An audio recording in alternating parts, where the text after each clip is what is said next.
Hello, good evening. Hello. Good evening.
Billy Hathaway.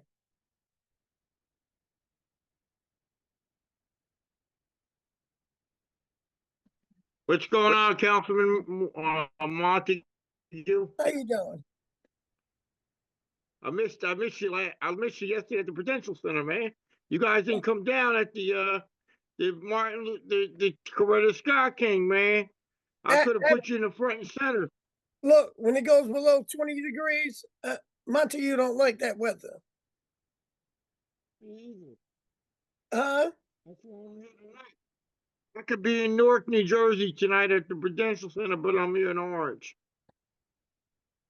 You better. It's Too under cold, 20, man. Too cold. It's under 20 degrees. Exactly. Good evening, everyone. Good evening, Council Vice President. And welcome to the council meeting on the coldest day of the year. Thank God we're virtual. Yes. Miss O'Neill, you ready? I don't believe she is on yet. Okay, Trish, let's rock. Oh, yes, ma'am. All right. I'm sorry, my camera's not on. This is a conference meeting of the City of Orange Township held via audio video conferencing on Tuesday, January 21st at 7 p.m. Roll call. Councilman Coley. I know he's here. He's here. We'll come back to him. Go ahead. Yep. Councilwoman Eason is here. Councilwoman Hilbert. Come back to her. Councilwoman. Present. Thank you, ma'am. She's there. Hilbert is here. Councilman Montague III. Present. Councilman Ross. Present. Councilwoman Jamie Summers Johnson. I saw her. Okay. Councilwoman. Did she say she's here? No. Okay. Councilwoman Wooten is absent for now. Councilman Coley. Okay. Also present is Derek Brown, Fire Chief. Present. Chris Hartwike, Business Administrator. I'm here. Niall Clements, CFO. Present. Garcia Montilla, City Attorney. I'm here. He's here. Thank you. Marlon Towns, Legislative Research Officer. Present. Thank you. Police Chief Vincent Vidiello. Marguerite Homer from the City Clerk's Office and Tricia Scipio from the City Clerk's Office. Can we have a moment of silence? Madam Vice President, would you like to dedicate this moment to anything particular? Our nation. Let's pray for our nation. Amen. Amen. Amen.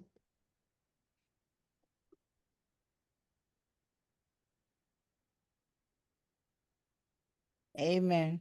Amen.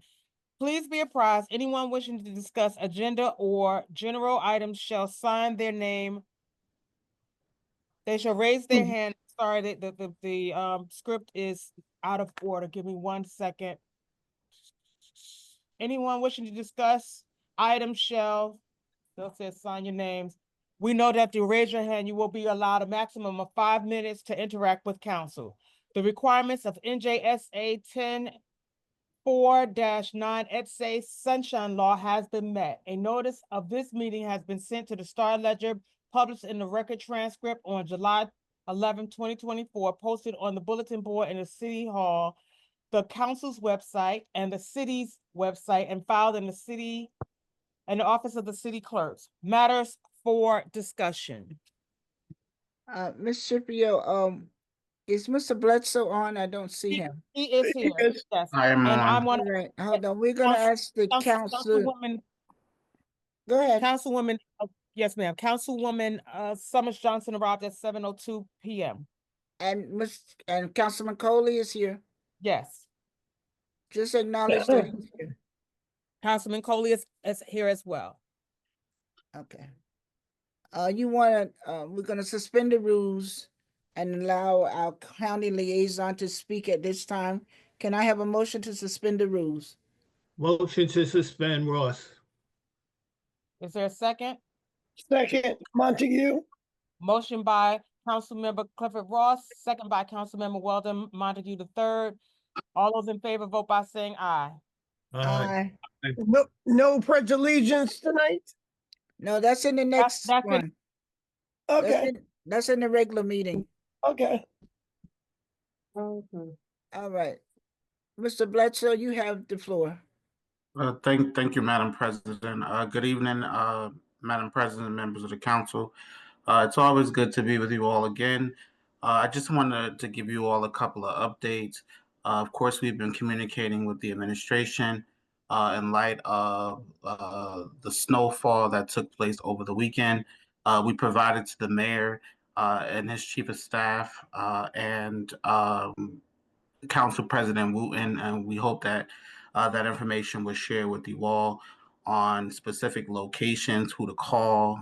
We listed Phil Lodge's number, Sanjeev Vargas' number as well, and just kept in constant communication with you all in terms of, what we are doing, what we did to collect the snow in and around the county roads.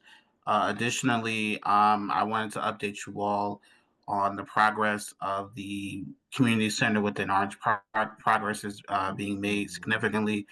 We thank the administration, specifically Mr. Hartwig, for assisting us in securing the permits to get that location and work done there on time and, of course, on schedule.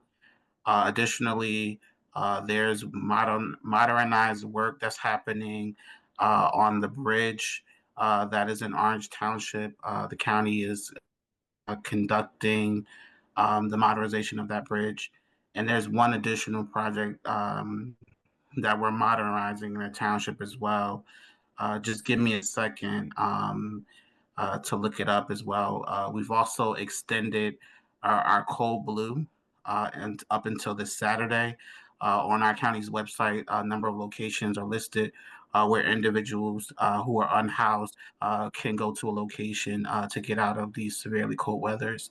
And that's all that I have. It's always good to be with you all. Happy New Year.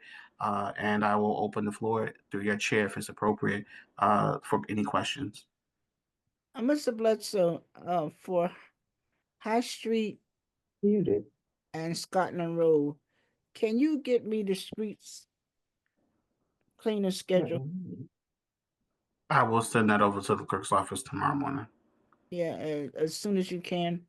And make sure, because I need it from all the way, at least from Main Street to Washington. I need it, what days they're cleaning the street. I Okay, can get that to you. Mhm. Yes. all right, thank you. Does any other council member have a question for Mr. Bledsoe? I'm sorry, before the next council member go, there's work to repair the Thomas Boulevard Bridge in Orange is moving forward. That's the update for the project that I mentioned previously. Okay. Council Any Vice questions from- President? Yes, Councilman Ross. Yeah, Mr. Bledsoe, how you doing? Good to see you and Happy New Year to you. When will that bridge on by 340 Thomas Boulevard be completed? I don't know the status, but I know that the progress is being made significantly. If you've gone by there, you can tell that it's almost wrapped up. So I would say due to the weather, there may be a slight delay, but that work should be wrapping up within the next couple of weeks, by the end of the month. Okay, thank you for that. Council President, Wait, before you Yes. go, Councilwoman, I wanted to announce that the deputy attorney Aaron Mizrahi arrived at 7:05 p.m. Thank you. I see Ms. Lanier. Ms. Lanier, you here? Are you taking over the meeting? Yeah, Are you gonna Yeah, take over I the meeting? am. I was muted, so I didn't understand how I got muted, but can you hear me? Yeah, okay. Can you hear me? Okay. Yes, I Alright. just wanted to know, are you gonna be running the meeting or are you gonna leave it? You gonna No, run the I'm meeting? gonna run the meeting. I'm gonna run the meeting. Okay. Yes, Councilman Ross. No, I asked my question and it was answered. Thank you. Somebody, I put somebody. That was Quantavia. Oh, I'm sorry, Miss Oh, Bert. Councilwoman Hilbert, I'm sorry. Councilman Ross, I will send the completion date via email to the clerk as well. Thank you. Councilwoman Hilbert? yes, thank you. Through you to Mr. Bledsoe.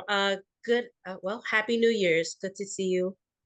I wanted to kind of follow up on something I heard recently from the county commissioners. I believe they created the 25 mile per hour on all county roads.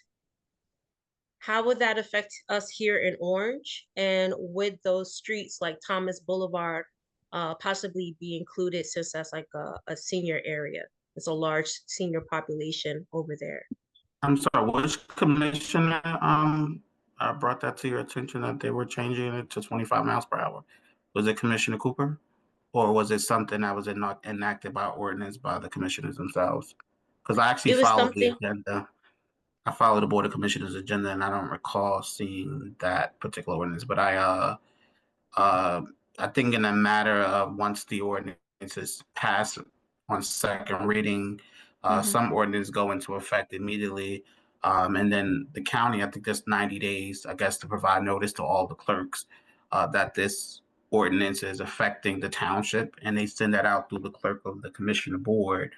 But as soon as that, I guess the notice goes out to the clerks, that's when local municipalities are informed through your clerk's office. And then I guess on our end is the proper signage of the speed limit signage to be reflected of what the ordinance states. Okay. Thank you for explaining the procedures. Could you share when the second reading would take place? I'm not aware of that particular ordinance. I can look it up and find out and let you know. This is the first time I'm hearing of any specific ordinance to regulate speed on county roads. I can look that up Okay. though. I wasn't aware of it. Thank you for Yeah, it's bringing that just- to my attention. Yeah, I've seen it recently online. I just read it. It just took a quick glimpse, so I didn't go to the county and speak to anyone specifically. So that's why I asked you, Okay. like, is this something that we as a municipality, like the council, need to start advertising and speaking to? So I thank think you. you- Yeah, definitely that information, if any ordinance is passed by the county, all of the township clerks through the clerk of the board, they will let the county townships know that this ordinance has been enacted by the commissioner, specifically as it affects county roads or county property, just so that the citizenry is aware. But whenever you come across things like that, you all have my Yes. number. Just please share it with me so that I can get the details and do the legwork so that I can No, come. they're on matters of discussion. So I can come. Okay. Miss So that I can Cynthia, can you come mute and- yourself, Trish? Can you mute yourself? If my Yes. memory So- serves you. me correctly, So that I can come and, definitely check. inform. Mr. Bledsoe, hold on 1 second. Memory serve, all of the county roads in Orange are already 25 miles per hour, unless something changed. We did that a while back. We were thinking about lowering it to less than 25, especially on High Street and I think over there by Scotland Road because they're still speeding, especially on High Street where the crossing guard is. But you can follow up, and I'll follow up tomorrow too, because we already had 25 miles per hour on our roads. Okay. Right. So that's why I said I wanted to know more about it because we Yeah. share a county road, Vice President. High Street turns into Scotland Road. What So I is know all you the have. way, all the way from from Washington Street all the way to the South Orange line. Mhm. Should be it's 25 miles per hour. Yeah, even though, no one So we pays might attention want to to lower it. it even less, because the cars are still speeding down there. Yes, I agree. It's crossing guards and the kids crossing. That's Yes. something we should take a look at. All right. Thank But you. the Thank you, Councilwoman Mr. Bledsoe. Hilbert, through your chair, Madam President, Councilwoman Hilbert, whenever you see things that's out there in reference to the county, please share them with me so that I can do my due diligence and go back and find the necessary information so that I can properly inform you all and the residents at this meeting. And we've exchanged text messages and calls back and forth with each other. So whenever you see stuff like that you're not sure about when it comes to the county, just send it my way and I will respond ASAP. Thank All you right. so much. Any other council members? Thank you, Mr. Bledsoe. Ms. Lanier, Yes, move the agenda. I'm gonna let, Trish move the agenda because my agenda apparently is not right, because it's just not right. I'm not really quite sure what happened. Okay, so, Council President Wooten stated that there was a representative from Assemblywoman Carmen Morales' office. I believe her name is Pilar. Yes, I'm here. Hold on one moment. Hold on one moment. She wanted us to, Ms. Villar, will you be speaking on tonight? So I was told if I can just discuss the rentals assistant program. There's a state rental assistant program that's going on for the month of January, so the residents can know. It's almost like a Section 8. It All right. subsidizes how. Hold on 1 second. Sure. So we're gonna add her to the agenda also. Could we put that in the form of a motion, Ms. Scipio? Yes, ma'am. Can I get a motion to suspend the rules to add Ms. Pilar McClone from Assemblywoman Carmen Morales' office to the agenda? Motion, Coley. Second, Ross. Motion by Councilman Coley, seconded by Councilman Ross. All those in favor, vote by saying aye. Aye. Motion adopted. Miss, Oh, okay, I'm sorry. Okay, well, thank you guys for having us here. I'm a director of constituent services for Assemblywoman Morales, and there's a program. Pardon the interruption. Could you turn you Camera. have to turn your mic, Sure. Camera. we have to be able to see you. All Okay. right. Thank you. So, like, and I'm director of constituent service for Assemblywoman Morales, and there's a program for the subsidized housing, low income, and it's started the 13th, and it's until the 30th. So basically, we have an extended hours. So if any resident needs assistance, we can do it for them also. And basically, you have to be 18 years or older, live in New Jersey, and you have to be qualified for the income. So say if you're a household of 4, you can't, in Essex County, you can't make no more than 52,000. If you make under than 52,000, you're eligible to apply for this program. There's pre-application starting now. It's until the 31st, and it's a lottery. If you get chosen, doesn't mean you're going to get it. It's just they do a secondary application, pre-application, and then you get housing, meaning that they'll tell you what towns to live in and what's available. They're doing up to 6,000 right now. It's open. 600 people are going to be qualified. So this is so important because I know there's so many people that are homeless right now that could apply for it, or they can't afford their rent and they qualify. So if they miss this deadline, it doesn't come out until next year. So we just want to get the information out there to every resident, every council meeting, so they can spread the word because it's so important. And they could call our office. We can give my number and I can go through whoever's qualified. And it's important. So we just wanted to share with that. It started January 13th and it's over January 31st at 5 p.m.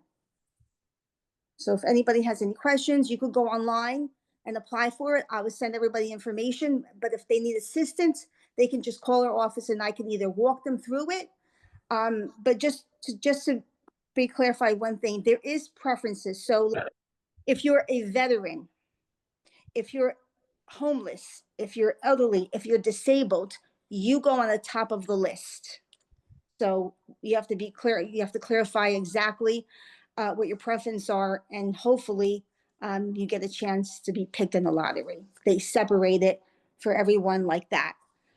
So yeah, we just want to put the word out for everyone. If they can just, if you guys could just share it with all the residents and get the word out, because this comes out once a year and we don't know if we're going to get it next year. So I have a point of clarification. So if I'm already in an apartment and I'm behind in my rent, will I qualify? No, this is separate. You would qualify. Well, it depends. It qualifies only if your income. So say if you're a family of one and you live in Essex County, right? You would have to make less than $36,525. If you make less that or less, then you qualify. You could put, you can apply for it. And that's to help pay my rent, not to get an apartment, just to catch up my rent.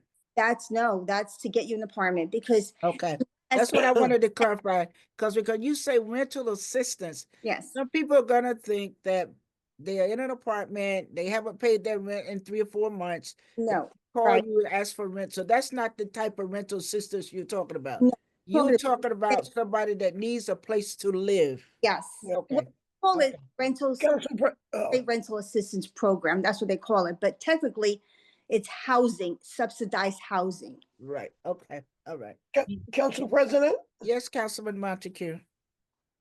Mr. Long, the individuals that are disabled and they receive SSI, SSD, they can apply for this. 100%, absolutely. Okay, and you said we can find that website where? So if you go to New Jersey DCA, just go NJDCA and it'll come right up. NJDCA. DCA, yep. And what number can you share with them for your office? You could call 973-775. I'm sorry, my apologies. That's my cell phone. 973-450-0484. That's our office number. And they're gonna reach a live body, a live person. Most of the time I'm there, and then when I'm working off site, I'm in meeting, but the phone is forwarded to my cell. So if they just leave a message, or most of the time I answer, just ask them for Maria and we will help them. We have an extended hours. Tomorrow, our hours extended to 8 o'clock at night. So we can help people. They're coming to our office so I can help them apply for this.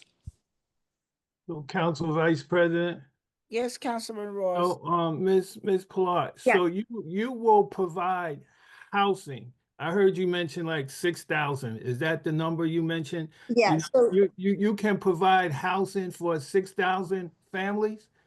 So here's what they say. They're saying that a total of 6,000 households will be selected through a lottery system. Remember, this is a lottery. You apply at it. And then when we were training, they said up to 600 families. So I don't know what they mean by households and 600, but I would just make it like 600 families or 600 lottery tickets they have. So 600 apartments, let's just say. That's what they said in our training. But it does say a total of 6,000 households will be selected through a lottery system to be placed on the state rental assistance program waiting list. See, it says rental assistance, but it's subsidized. So they subsidize your rent depending on your income. Okay, I understand that. So if they're living in X, Y, and Z place, they can apply and they can get rental assistance from you guys. But also what you're telling me, or what I understand, is that you are providing housing for people also, right? They're providing, I don't say it's housing.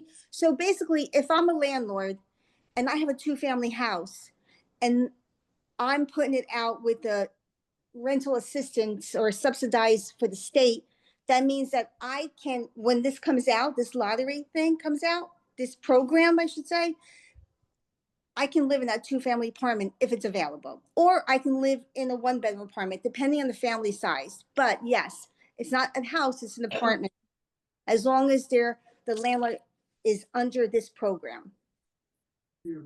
Finding the Okay, because, you know, I just find that a little strange, because I'm a member of the Housing Authority here in the city of Orange, and I know we have Section 8 vouchers, and they're just hanging out right now because there's not enough housing in the city of Orange, apartments or homes where we can provide housing for people that has vouchers. Yeah. So that's why I'm asking you, are you going to provide housing for these people? They're going to provide a housing, apartment, whatever, most like it's always apartments, obviously. But yes, the state will provide that. There's a lottery and now they canceled this and they said they weren't going to do it, but they came out 24, they didn't do it. Now 2025, they did it. Somehow they had. Now, don't get me wrong. If you're in Orange and you're applying for this program, that doesn't mean you're going to live in Orange. They'll put you in Newark. They'll put you in Belleville. They'll put you wherever is available. Now, if you refuse it because you don't want to live there, then you lose the voucher. Mm-hmm. Okay. And you won't be able to get it back Okay. unless you apply again and whenever it comes out again, if it does. Council President Yes, Councilman Ross. Montague.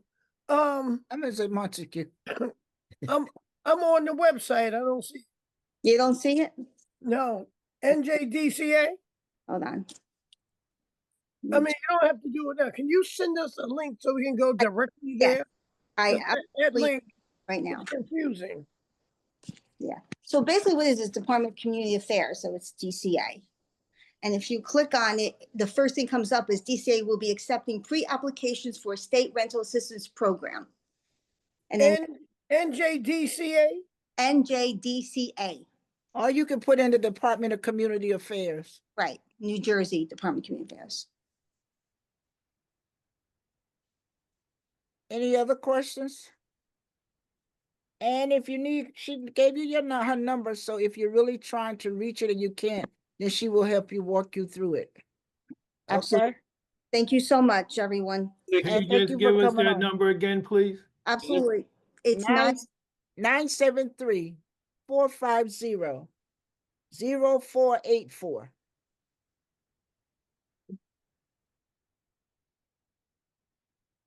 Okay? Thank you. Thank you. Thank you. Thank you. Please move the agenda. The resolution and ordinance to be presented at tonight's meeting are listed on the attached regular meeting agenda. If any council member wishes to discuss any resolution or ordinance, it may be discussed at this time.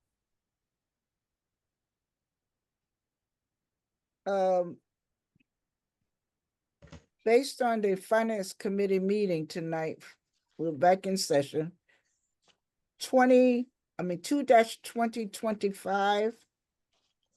We're asking that it be tabled until we get the full package of, and I think, was that Miss Lanier? Who that said they were gonna get it for us? Chris Hartwick, right? Mr. Hartwick? And then once we review the package, because we want to see what else is in there and make sure that it's doing what we need it to do for the city of Orange. Any questions on Yeah, yeah, Council Vice 2-2025? President? Yes, Councilman. No question on number 2, but also there was some corrections that had to be made on some of the resolutions. Yes, I think one was 27, and I know there was another one somewhere. the other one was 27 and the other one 21. 21. 21. Those are just typos that they need to be corrected. Are there any council members that have any ordinance or resolution they have questions on that we can review at this time? Yes, Council President. Yes, Councilmember Hilbert. Through you to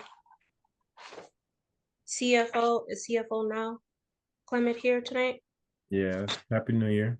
Happy New Year. How are you? I didn't see you there. I wanted to ask a question. Give me 1 second as I flip. Yes, ma'am. Okay, resolution 19-2025 Okay. Transfer for the appropriation reserve. appropriation of the reserves. Yes, ma'am. Okay, so when you go down, it tells us what the funding is needed for, and I just see telephone. Could you explain the difference in the amount that we actually budget for 2024 and how it came up to like $34,000? Like, was it like new purchases or change in service, change in contracts? So we purchased some equipment throughout the year, Okay, and that equipment wasn't initially budgeted. So now we need to transfer more money into the line item to pay the December bill for a couple of our telephone lines with Verizon. okay. And this is for everyone, for the municipality, everyone. Yeah, so it covers police, fire, iPads for different departments, tablets, and phones. Okay. I was just confirming because I thought that was a lot. I said, normally when we do our appropriations, it's not that much of a difference with certain items, especially with like equipment. So thank you for answering. Anytime. That's all. That's all I had, Council Vice President. Thank you. Any other council person have any questions? If not, please move the agenda. Is there a motion to adjourn? Motion Kohler. Second, Montague. A motion by Councilmember Coley, second by Councilmember Montague the third. All those in favor vote by saying aye. Aye. Motion adopted. The meeting is adjourned at 7:30 p.m. Joyce, is your agenda now ready? Ms. Lanier, you taking over the meeting or are we moving forward with Ms.? No, I'm good. So, yeah, I'm good. If she want to do the meeting, she can just continue. It's okay. Okay. Trish, you can go ahead and continue. Ms. I'm here Trujillo, though. you have the floor. This is the regular meeting of the City of Orange Township, held virtually via Zoom on Tuesday, January 21st, 2025, following the conference meeting. Can we have the Pledge of Allegiance? I'm gonna ask Councilwoman Hibbert to lead us tonight.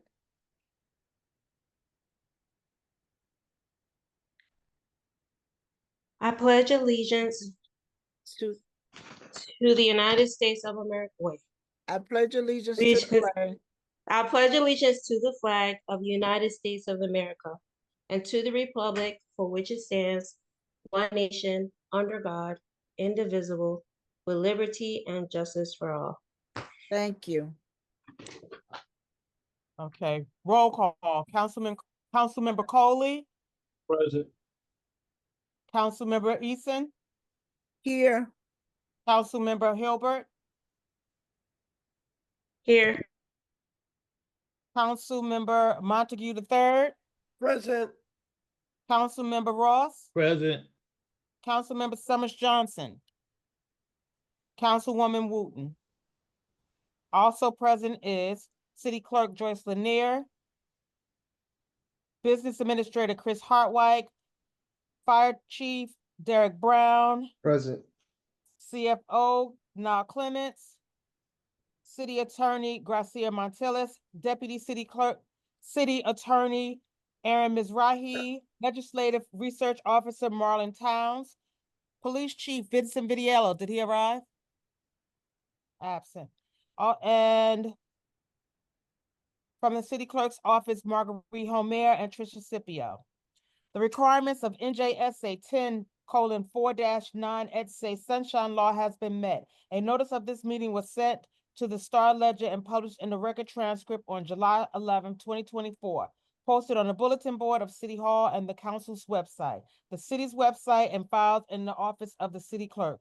There are no approval of minutes, reports, department monthly revenue collections for December 2024. The clerk's office collected $825. The Historic Preservation Commission collected $70. The Planning Department collected $77,280, and the Community Service Department collected $12,595. For the month of December 2024, there were 65 OPA requests received, 58 completed, and 7 remaining. Are there any council reports? There are no council reports. Please file the reports. Thank you. There were no communications and petitions. All right, citizens' comments on general issues and agenda items. Be advised that members of the public wishing to address the council on any subject shall be permitted to do so during this portion of the meeting by indicating a raised hand and activating their cameras at this time. To allow maximum public involvement, each speaker will have 1 minute period to interact with the council and must provide his or her name and street address prior to beginning his or her remarks. Screen sharing or visual aids are not permitted. Members of the public are reminded to be courteous and mindful of other individuals' rights when speaking. Each person has the right to speak on any subject and is responsible for any abuse of that right. The city bears no liability for any comments made by any member of the public and reserves the right to remove any person engaging in obscene or disruptive conduct. The council will consider all comments and questions and will respond if and when appropriate, which may or may not be during this meeting. There's one hand raised right now. Let me get the timer up. So let's just reiterate, anyone wanting to speak tonight, please activate your raise your hand button and you will be recognized. And right now we have 2 raised hands. Ms. Murphy Wilson. Greetings. Thank you, Council President. Greetings, everybody. I'm here to give a summary of what I learned in my sessions at the League of Municipalities in November. In a session on planning gremlins, they covered some very unusual land uses, such as event venues, which included shared uses of buildings, which is unusual, beer gardens, and sober living facilities, which is kind of a cross between a group home and a halfway house. The issues that come across with these unusual land uses is zoning interpretation of our existing codes. The zoning officer may not know what to do because these are some new uses. And so it can open us up to potential litigation. After that, I went to a session about accessory dwelling units, which is a very scary topic, is going on in the legislature, both the Assembly and the Senate. That is a whole discussion by itself, but it is a very spooky thing because it happens at the state level, and the municipality would not have the ability to do anything about this. The summary of all this is that they reiterated, the attorneys and the planning groups reiterate that you should not wait to update your zoning ordinances. You should always look for new kinds of land and building uses and make updates accordingly. And make sure that your definitions are detailed and explicit. But you cannot wait for a case to come up. If a case comes up involving something, it's already too late. Okay. So for us, on the board, if we Yes, see ma'am. something and we include it in our recommendations to the planning board, we hope that you really sit up and pay attention to this, because you cannot wait for cases to come up. So I would like to return to council and give our summary of cases for 2024 and our recommendations to the planning board. I would rather do this during matters for discussion where I have a little bit more time and I have the opportunity for council. They have questions, concerns, or issues that they could bring those forward and I could address them. But that is my little book report from the sessions at the league. Thank you, Council President. Thank you. I hope I'm in Mr. my time, right? Ms. Scipio, can you make that a note that she wants to do matters for discussion at our next meeting? So, Ms. Scipio have emergency, so I'm taking back over the meeting. So Okay, yes, I will make it a note. and make sure you follow up with our council president to let them know she wants to come on the next meeting. Okay, thank you. Thank you. All right. Mr. Brent Eagle? One moment, please, Mr. Eagle. So who's doing the timing tonight? You So are? I guess. No, I'm- Trisha's back. She's gonna do the Oh, okay. timing. Okay. Okay. All right, go ahead, Mr. Engel. Good evening, council members. It's Brent Engel, 174 Haywood Avenue, Orange, New Jersey. I wasn't at last meeting because I had a conflict, but I want to bring up something in a resolution the city adopted last year, 551-2024 NJDOT grant for repaving of Haywood Avenue. Basically, Haywood Avenue is approximately 3,600 feet long from South Center Street to Scotland Road. That resolution basically pays for 2,000 feet of paving from Scotland Road to Irvington Terrace, leaving 1,600 feet of unpaved road. I'm hoping someone will, look into this and, if the city has to pay for that portion, so be it. Okay. Tonight,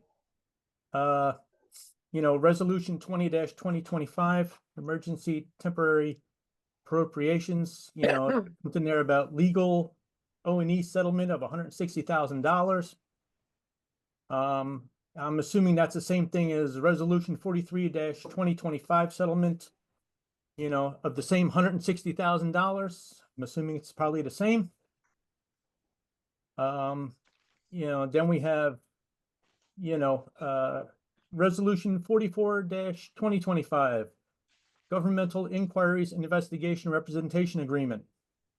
We're still paying $5,000 a year after the FBI raided City Hall 8 years ago. And, there's been resolutions, clockwork every year, for this. It's getting a little tiresome. And the last thing I have is resolution 45-2025, bill list, grand total of $4,487,000 and change. On page 2, we have the mayor's office, materials and supplies being charged to a restaurant. 1 full salmon, $180, 2 penne vodka, 1 full sauteed broccoli, 1 full house salad, and 2 full chicken parms. Total $850 in office supplies to a restaurant. Somebody needs to do some better covering themselves, because that's, that really sounds like, not very good handling of receipts and, finances. Okay, thank you. Thank you, Mr. Engel.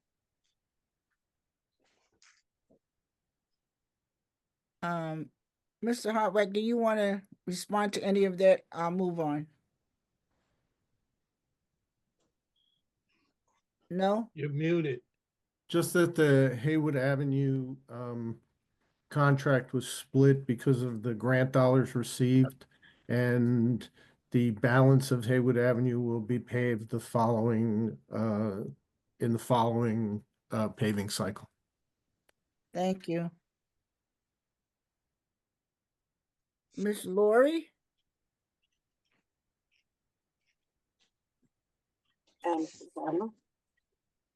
Hi, Lori Robinson, 603 Beach Street in Orange, New Jersey. This question is actually for Mr. Hartwig. I'm trying to find out who do I need to speak to and how do I get in touch with them with respect to a notification I received that was undated and unsigned stating that there was a lien on my property I'm assuming I was told it was a unpaid water bill, and then I was told to contact someone else. I have reached out to people since last week. I've sent out email to 5 people today, and I've received no response. In addition, I received a water bill that says it's a credit. Then I received another bill that I owe, and I'm really trying to understand what's going on here because I never received notice of a tax sale. Now I'm receiving 2 bills. All of these can't be true. And I don't know who I could speak to because everyone, including yourself, has been non-responsive to the emails and phone calls that I've been trying to make. Ms. Robinson, I received your email today and I intend to call you tomorrow. Do you, Mr. Hartwig, you want Niles to real quickly go Yes. over the water bills so that so we can get that out of the way? Miss Lori, Please, is that all your because time? I'm lost.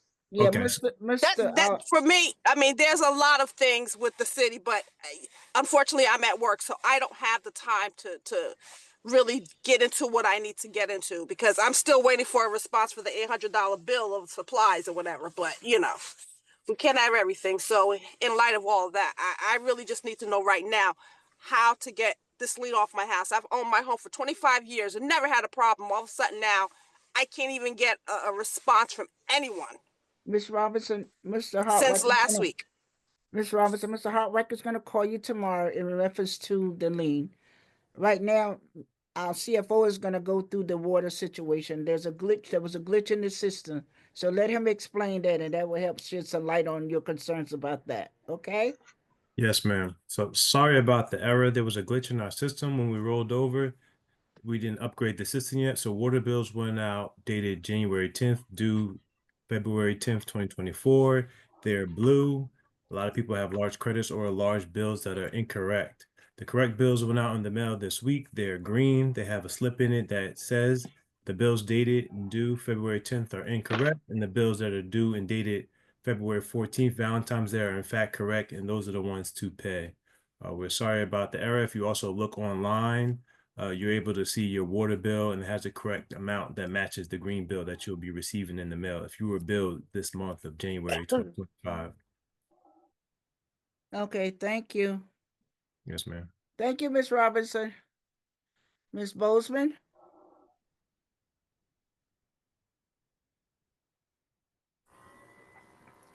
Good evening. Hope everyone is doing well. Gloria Bozeman, 345 Olcott Street. Excuse me.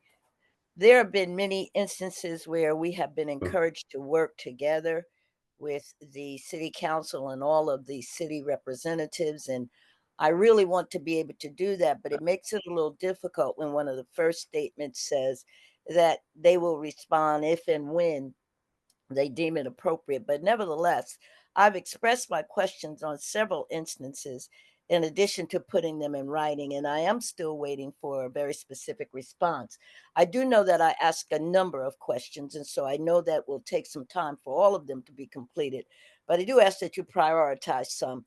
I'm really, really concerned about every corner I turn, there's a development going up.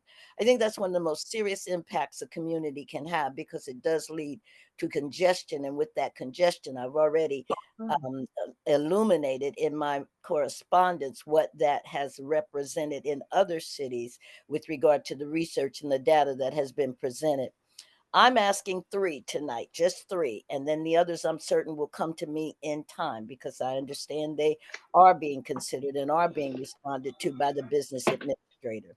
I want to know that if in fact these buildings all fill, what will be the increase in the population on this 2.2 mile city?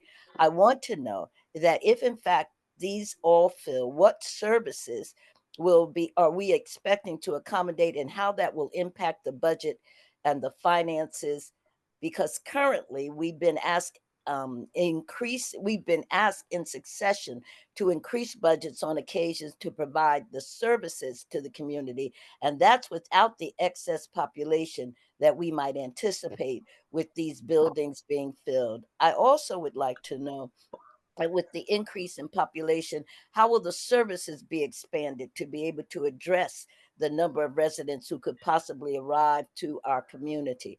I've asked for the vacancy rate, so I'm just going to leave it at those three for the moment. What's going to be the population if these buildings all fill?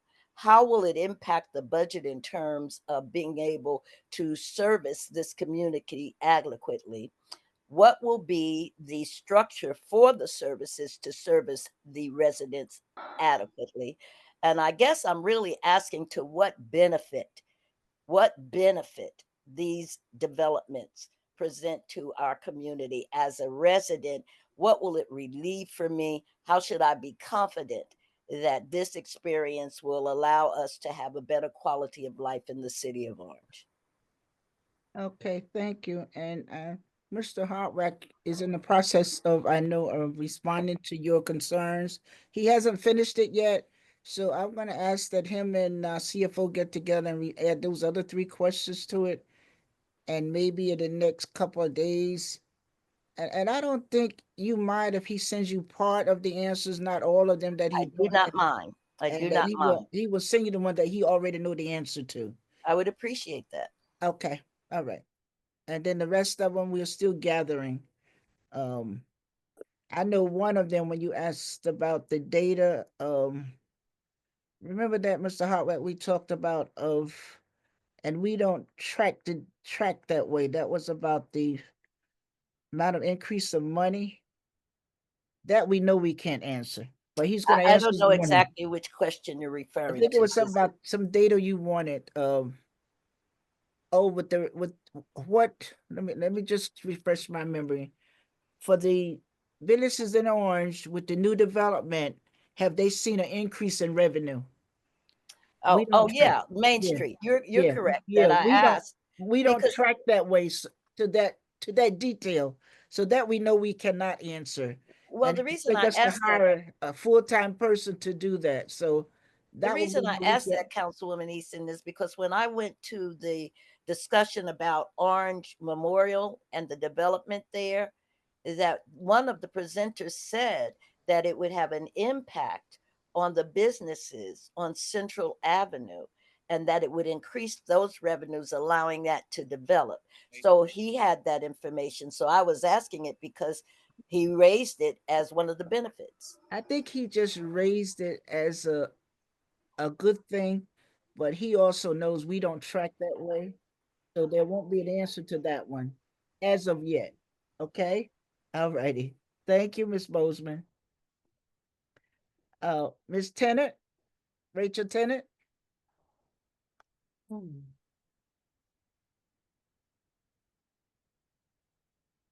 You have to unmute yourself. Unmute. Okay, Rachel Tennant, Waverly Place in Orange. I became aware of something very disturbing towards a senior citizen who owns a multifamily home in Orange. They wanted to get an equity loan to do some repairs, but the predator that came around wanted her to sign some documents, things that read, if your tenant fails to pay or miss a payment, we own your house. Or when you die, we own your house. Thankfully, an attorney reviewed it and told her, don't sign that, because once you sign that, you will lose your home. The other thing is, I noticed there are a lot of legal fees on the agenda, which is costing the city a lot of money.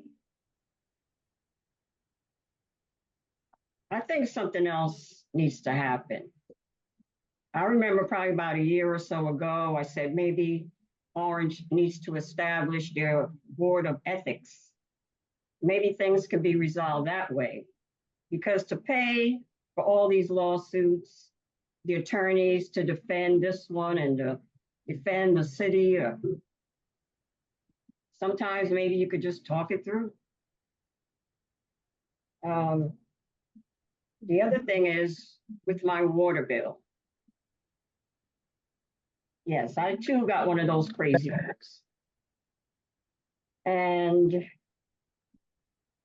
it does say current charge is $131 with a bunch of credits but when I went online, my bill was not 131. It was $84 more. My bill was actually $216. So I'm not sure, was that a mistake or who do I need to speak with? Because there's no way my water bill could be $216. I know there was an increase in the rate. Does anyone recall what the increase was? 20% for sewer and 4% for water, Ms. Tennant. Yeah, 20% sewer increase and a 4% water increase. And Ms. Tennant, is the bill you're looking at it in green envelope? Is that the green envelope? Yeah, that's it. Is That's the it. green or the blue envelope that you got in the mail? This looks like a light blue.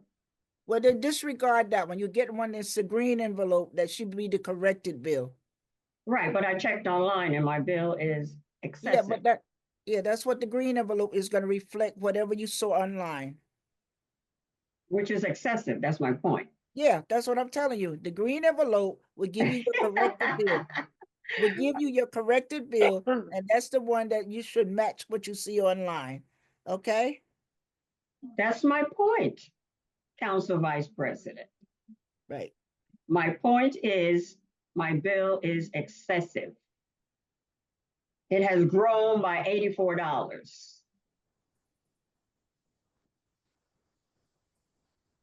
So that's the problem. What else did I have? How much time do I have? Okay, I know it's not on the agenda, but the handicap parking spaces in front of, there's a few residents that needed it. Is it 22 feet? If you have 22 feet usable space in front of your home, you could get a handicap parking space? Or is it 22 feet between, let's say if I wanted one and my neighbor wanted one, it couldn't happen because they're too close together? I think if a resident needs the handicap parking, they should get it. That's it. Thank you. You're welcome. Miss Paulina Bryan? Paulina Bryan, 179 South Jefferson Street. I have a question about the water, like everyone else. I just heard the young man say that it wasn't updated. Why wasn't the system updated? Who was responsible to make sure the system was updated? What steps are we putting in place to make sure that this doesn't happen again with these bills, and we're wasting money on stamps and having people come here and talk about a water bill because the service was inadequate getting out the water bill. Also, I heard the other young man speak about, after the young lady spoke about the rental assistance, he said there are no homes. I want to get clarification on that. There are no homes in Orange that can be rented with Section 8, even though we have all these buildings coming up. I just have questions. So I'm done. I don't want to say anything else. I just want answers. Ms. Byrne, I'll take responsibility for the error. We didn't get an update from our server, our Edmunds, accounting system. So I'll take, the blame for that. We will make sure it won't happen again. I can't speak to the housing. I'll pass to B.A. Hartwhite for that one. I think you're referring to comments that were made by Councilperson Ross. Ross, yeah. That was Councilman Ross. You want to respond real quick? Sure, well, how you doing, Ms. Bryant? No, as I was saying, as a member of the board of the Housing Authority, there's a lot of folks that have Section 8 vouchers, okay? And they're having a hard time finding, housing in the city of Orange where they would accept their vouchers.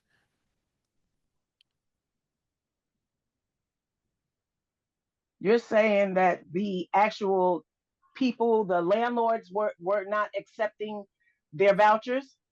That's what I'm saying, yes. So why, I don't understand why these developers come here. They can't accept Section 8. I mean, I know they're private and they don't have to, but I just think that we have all these buildings here. Why couldn't we have some of those vouchers with those buildings? I agree. I think we should have, some of these buildings that's being built where they would take Section 8 vouchers. I'm on the same page as you. And again, it's a shame that, these folks that have these vouchers that have to go to other towns, to find housing because there's no available housing that takes Section 8 vouchers here in the city of Orange.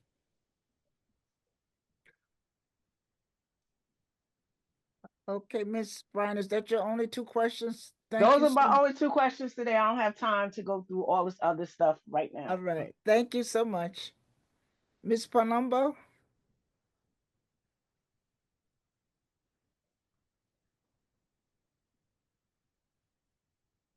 Hello, 351 Alden Street. I just wanted to add, I know a bunch of people that said that they had got water bills in the South Ward that were crazy credits. I also did. I got a credit of $2,700. I know I'm going to disregard it. But on that, I also want to say that what I've noticed about all the water bills that I've received since Orange has taken over is that the paper bill, I don't know if anybody else has ever mentioned this, the paper bill and the due date online are always a few days apart. It just doesn't seem like it's that hard to keep the same information, whether it's your actual bill, what you owe, whether it's a credit, a due date. Like, these are all important things. I think that the paper bill we get should reflect what's online always. I know I've asked before in meetings. I've gone down to City Hall and I've spoken to, whoever was in the water department to just express, my concerns in certain aspects. I think it would be appreciated by a lot of residents if the bills could just be broken down. I mean, most utility companies do that. I don't understand why we can't get a breakdown. I know there was another resident who had mentioned that there was a discrepancy, in one bill versus the other. I understand there was an error. I've also had discrepancies. I've had to go down and have them explained. And it's like, if you just provided the breakdown on the bill, I think it would give a lot of residents information as to how those numbers came about. And I also think keeping information like due dates, another resident talked about a tax sale for an unpaid bill. Keeping something like a due date is pretty important. It should be the same on the bill, paper bill we get, as it is online. So that's my only comment there. I also have one other thing too. I know Mr. Hartwick, I believe you are on the phone, and I don't know if you can answer this for me right now, but I was told that you are the person to speak to about one of my properties still being on the scattered sites list. I've been trying for 2 years to get my property off that list, and I've been routed to tons of different people. I was most recently told that you were the person to talk to about that. I don't know if that's true or if somebody can point me in the direction. I also know Ms. Eason, you were, kind of looking into that. I don't understand why it's so hard to get my house off the list, but if anybody has any insight or who I can reach out to get it off. What's the address? Council Vice President, if I may. So Ms. Palumbo, so we're working on that stuff. So if you, we have your address. It's a process that we're getting together all of the addresses that need to come off of that list, and so that we can present it out to the council all at once.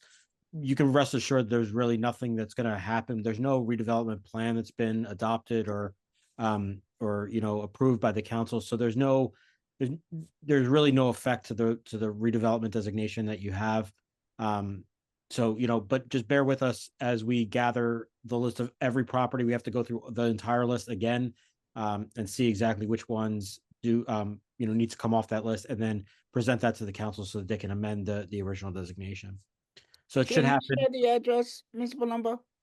The one that's still on the list is 351 Alden. 351 Alden. You have our information, so we'll make sure that we include that in the ones that are coming off. Thank you. Honestly, I truly appreciate just the answer, because even getting that has been like pulling teeth to just try to get an update on like where it's at or to just know anything at all. So thank you for that. Give I'm us sure they'll another fix month it. or two at the, give us about another month or two to be able to get everything together and get it on the agenda. Thank you. I appreciate it. That's all I have. Okay, thank you. All right. Mr. Richard Martha? Yes, hi, good evening. Richard Martha, 740 McLaughlin Place. I quickly wanted to mention that I also received one of these water bill letters. In my case, it was a pretty big credit. I've heard the explanation. It's a fair explanation. I get it. However, I don't know how many letters went out. We spend a lot of time online today with the community discussing these letters, trying to figure out what happened, trying to get answers. A lot of people have reached out to the city, couldn't get any answers. So I don't know how many letters went out. I assume it's a lot of them. And so that makes me wonder, why does the city not have a mechanism in place to alert people that these letters went out erroneously? That we have to come on to the council meeting and ask these questions because people are freaking out for days trying to figure out what's happening. This is a simple thing, right? You know, with today's technology, we should be able to do that. We're getting text, we're getting emails, we're getting all kinds of communication. So I think, you know, if an error like this happens, it makes sense to alert the people right away so that people can put the issue at ease. And I have some other comments to make, but I believe we're just discussing the agenda right now, so I can wait. Will there be citizen comments later on during the meeting? This is citizen comments. Oh, okay. So, all right. Let me see. 3 minutes left. Want to talk a little bit about home ownership in Orange. Preservation of real value, Sorry, affordability. I'm sorry, Mr. Martha, can we just preserve the time for a minute? If you could remove the background, there's no visual aids during the council meeting. So if you could remove your background. Yeah, affordability, economic stability, investment Martha? attractiveness, If you could please Mr. remove the Martha, background that you loan have. and mortgage Did Mr. Martha, management. please remove the background that you have up I'm there. sorry, I don't understand. What Mr. background? Martha, the Yeah. attorney's asking that you remove the background. You Remove have the a background behind you that shows it's a visual aid about taxes and all that, whatever is going on. If you could please remove that. There's no, And how is this, can you there's no way. explain to me the rule of The rule why? that's always been, Mr. Martha, is that there is no visual aids and no visual presentations to be given during citizen comments. So we'll just ask that you remove it. Otherwise, you know, we can move on to the next speaker. It's up to you. Yeah, why don't you move on to the next speaker? Okay, no problem. All right. Let me,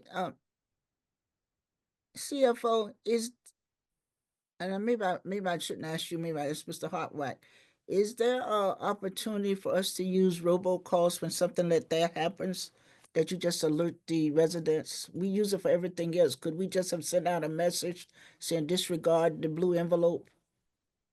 So the problem is targeting with the robocalls. We could send out a robocall, but it would be citywide and people would get it who did not get the blue bill. Okay. And that might cause more confusion. Oh, okay. All right. All right. Ms. Rodriguez?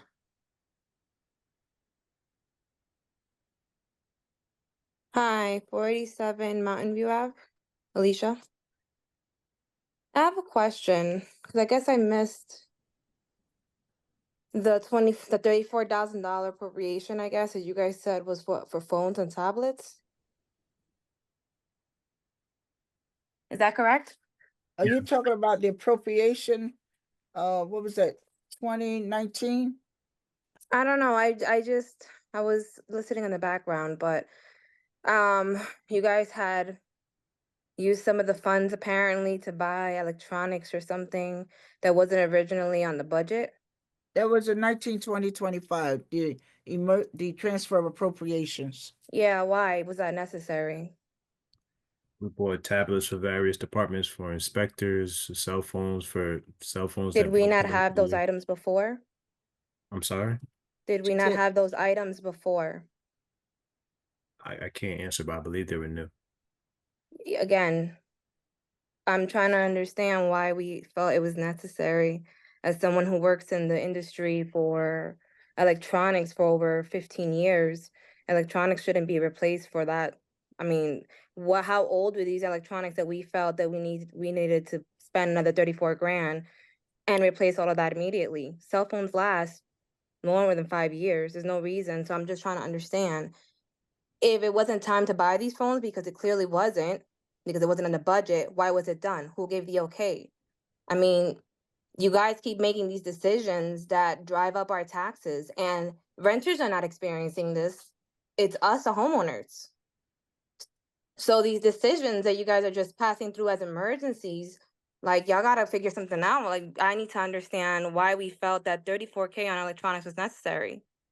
As someone that knows and works with first responders and electronics specifically, it doesn't make sense to me. And I know for a fact, for example, Orange DPD have just got tablets and stuff like that maybe 2 years ago because it was a big issue about bills.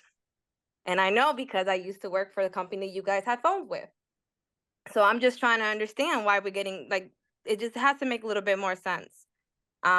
Besides, and I wasn't going to speak today, but that just blew my mind because I'm very aware of the situations with phones and stuff. And there I know, and a lot of police departments all over New Jersey and New York. And that just sounds incredibly crazy to me. Plus the fact that they work programs to help with discounts. So I'm just trying to figure out who's okaying these things. And then how much time do I have left? Lastly, at what point, I just know, like, is it normal for taxes to go up thousands of dollars every year? Because when I buy a house and I'm like, okay, I could afford this payment. I could even afford a little bit more. No way our taxes are gonna go up that crazy in 5 or 10 years. Yet in 5 years, my taxes have gone up $5,000. So it's about $400 every single month that I never could have ever imagined I'd have to pay. So at what time do we sit back and, like, how do we protect our homeowners? I guess that's the question. Because all these buildings that you guys are approving are not even really businesses. So the burden falls down on us. And as a millennial, I'm told, go to school, go to college, buy yourself a house, and you're set. I did all these things, and now I move into a community that I'm like, oh, it's small, it's personable.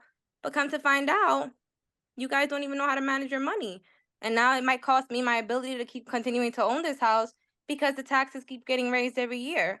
But then we're talking about tax abatements and all these luxury buildings and bringing more people to live here. It's a turning door, these renters. They don't care about Orange. So you're promoting these luxury buildings for people that are only going to live there a year or two and keep moving. They're not adding to our communities. They're going to keep moving. It's going to be a returning door when you guys should be focusing on building a community with stores, places that we can go. I just need to figure out, like, what you guys are doing, because honestly, you're ruining it for everyone here in Orange. And then you get upset when we stand up here and talk, and because we're mad, we're angry, you're not listening to us. Yet nobody ever has a response. And you say, okay, thank you for your comments, but we're not supposed to feel disrespected by that. So again, I wasn't going to speak, but you guys you always up the level of frustration. I don't understand at what point we're going to see eye to eye, or what time you guys are going to be here for the people that decided to invest and build roots here. You're making it impossible. Thank you. Mr.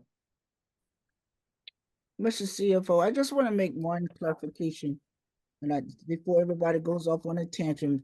The $34,000, I don't think you ever said that the iPads were for the police department. I didn't hear that. I know you said you bought them, but I don't remember you defining who you bought them for. So I just want to clarify that, so that everybody don't go off on a tangent and say, oh, the police got new. That's not true, because you never said who they were for. You just said it was included in the 34,000. Yes, So that's ma'am. just a clarification. And we're gonna move on.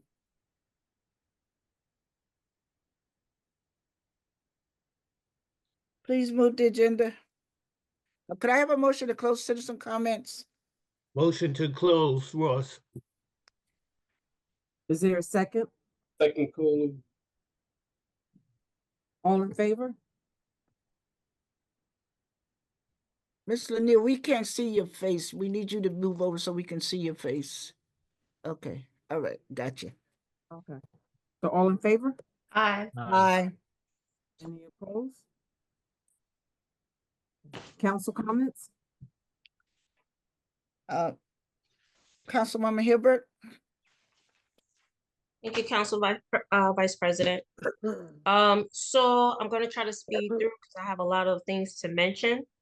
First and foremost, Happy New Year's again to those who are just now coming on board. If you missed the last meeting, I had the pleasure of being the keynote speaker at our VA hospital over in East Orange for the Dr. Martin Luther King Jr. Day. It was very phenomenal to address the veterans and the staff and administration there, and to just really speak about Dr. King's vision, the struggle, and the resilience that is necessary to face your enemies and still come on top, still overcome. And I do believe with the recent change of the administration and the change here in our country, I think we need to be very vigilant to those who say that we should, work together, unify, let's move in solidarity, still make sure that you are aligned with the people in your group.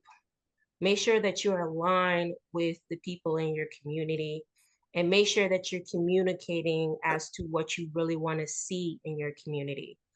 I thank all the residents who show up and give their time to hear about what's going on in their city. And I hope that we see more residents not only come and attend the meetings, but also contribute to the meetings in ways that we can improve our city together. So going past that, I do have a resolution on for tonight for Radon Awareness Month. If some people know the history about Orange and West Orange, we did have a couple of sites from the old Thomas Edison experiments and other factories that were in the area, but many of those sites have been mitigated and actually repurposed into parks and apartment buildings.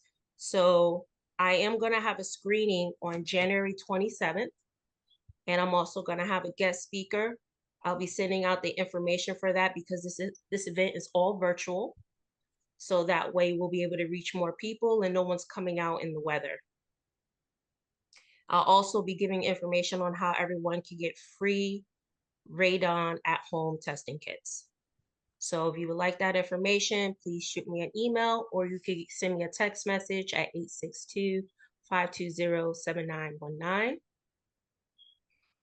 Also, the West Ward, well, I won't say the West Ward, is open to everyone. I will be hosting my self-defense workshops again coming up in February. The days are going to be February 8th and February 22nd. That flyer should be available to distribute in about a day or so, but please keep a lookout, or again, yes, you could email me or text me for the information. Also on January 28th, which is next Tuesday, I will be hosting a West Ward virtual community meeting. So we'll be discussing, actually we'll be planning on what we want to do for this year and what days we're going to prioritize as a community. January 30th is going to be the next Girl Scout meeting at Orange Public Library. We meet there at 3:45 to 5:30. So if anyone is interested, you can stop by and we'll help you sign up and get your young Girl Scout acclimated with the rest of her squad, the rest of our team. And it is also Girl Scout cookie season. So if you are interested, please reach out to us. Support your Orange Girl Scout troop today. And last but not least, the Orange Chamber of Commerce will be having a meeting at Sandwiches Unlimited on January 30th, same night. And I believe the start time is at 6 p.m. So if you're a new business owner, or you're new to the community, or you just want to come out and see the great things that our chamber is doing, please come out and visit us at one of the oldest Black-owned businesses that we have here in the community. We would love to see you. That is the end of my, oh, no, I have one more announcement. There's also a youth initiative that's going on for any young people from the age of 16 to 20. The Department of Environmental Protection has a youth initiative that's going on right now that the governor had gave a huge grant to get a lot of young people involved into environmental justice and environmental reform. So if anybody is interested in that or has a niece, a nephew, or a child who would like to get more involved, I know we have a lot of nonprofits in our community that do park cleanups and reflect environmental awareness. Please let me know. I'll also share that information with the clerk's office for anybody to distribute in their wards or to anyone else who's interested. Council Vice President, I just have one question for the BA and then I'll be done. I just wanted to know, is he still here? Business Administrator Hartwhite? Yes, I'm here. Oh, okay. Hello. I just wanted an update on the parking lottery because I see that you all kind of you kind of took it to the next level with the A-frames all around Central Avenue and Lincoln Avenue. So what is the update on that? We should have announcements or notifications to those people who were selected by the middle of next week. The middle of next week? Okay. Yes. Okay. I thought the deadline was the 20th. So is it we didn't get enough applicants or? No, we got enough, and we'll announce who's on the waiting list and who has actually gotten a space. Okay, thank you. And Council Vice President, I actually have a question for you. In regards to the parking authority commissioners, where are the resumes and how can I review them? Because I've never seen any of them. And I do believe the council has appointment. That question is for Business Administrator Hartwack. It's not my question. So we've advertised, as I indicated a couple weeks ago, and in an email that I sent to the council, we've advertised locally and on the website. And in response to that advertisement, we've only received 2 resumes. I'll circulate those to the council this week. 2 resumes. 2. That's impressive. I'm being sarcastic, but I know. 2. Yeah. That 2, pretty sure your ad costs more than 2 stamps, but okay, gotcha. All right, that was the end of my questions. Thank you so much, BA, and thank you, Council Vice President. Business Administrator Hartwick, is that a paid position or appointed position? It's appointed, non-paid. Okay. That's why you only have two resumes. Councilman Coley?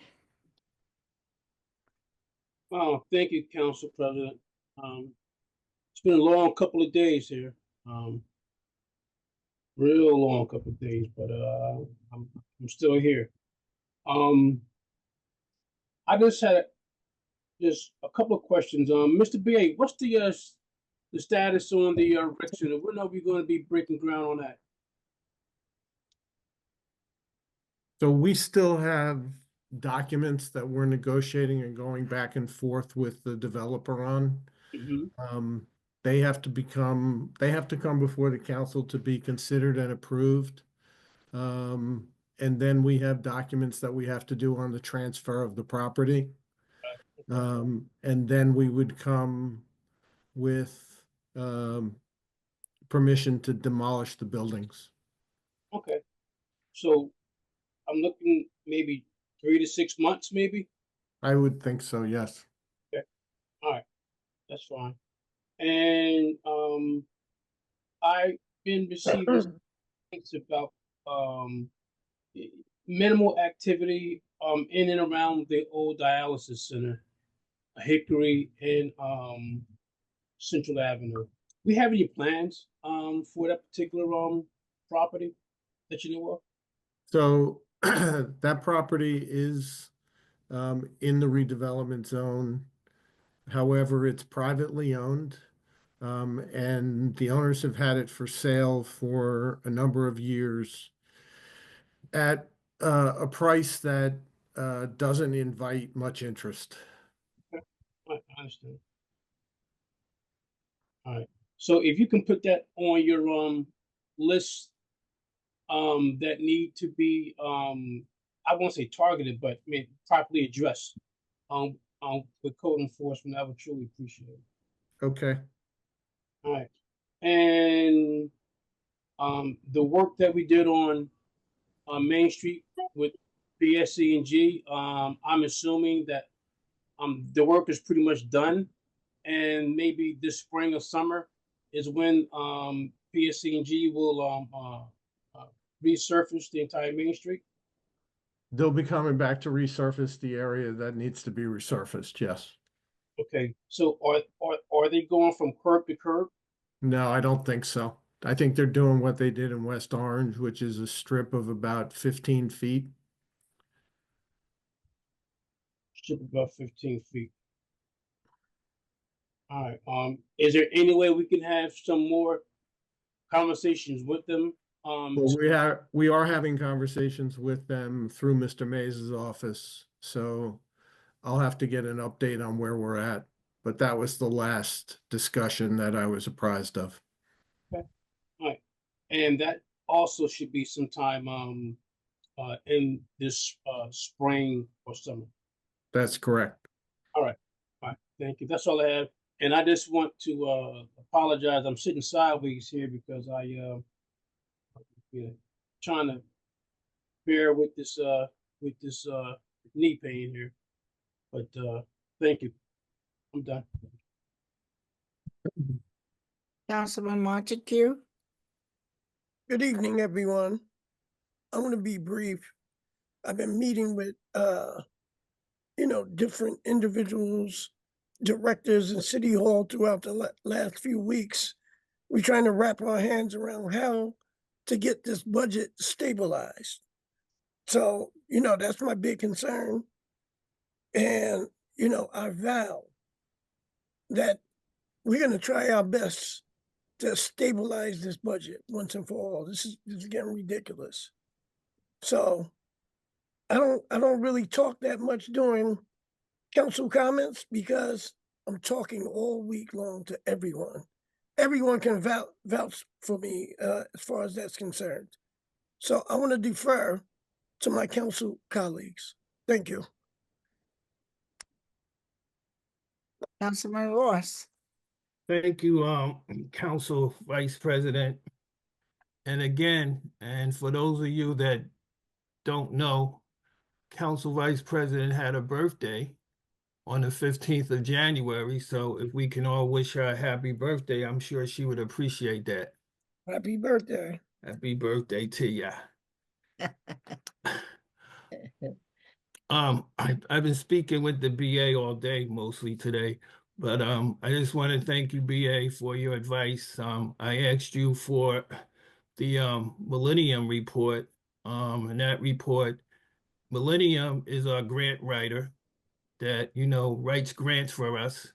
So I asked for a printout to see what grants they actually acquired for us and how much we got and what's pending. I hadn't had a chance to look at it yet, but I will, and I will get back in touch with you for further discussion. I also been asking the administration and our council president, for a representative from the library to come speak to us, okay? I would like to know, and I'm sure our residents would like to know, what the heck is going on at the library, good, bad, or ugly. I don't hear nothing about the library, and I would like to have somebody from there come and give us a presentation as to what's going on there. So again, I'm asking that they come to a meeting very shortly and let us know what's going on.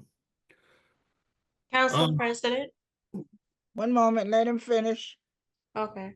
I'm also want to talk about, well, Councilwoman Hilbert asked a question, but this is about the free parking on Highland Terrace, Highland Avenue and Lincoln. Mm-hmm. What was the actual turnout for people that responded for free parking? Well, not free parking, but parking in the lot there. I believe, I don't have the numbers in front of me and I didn't check this week because I haven't had a chance, but the last time I checked, we had a little over 60 people. Okay, all right. And how many spots we have again?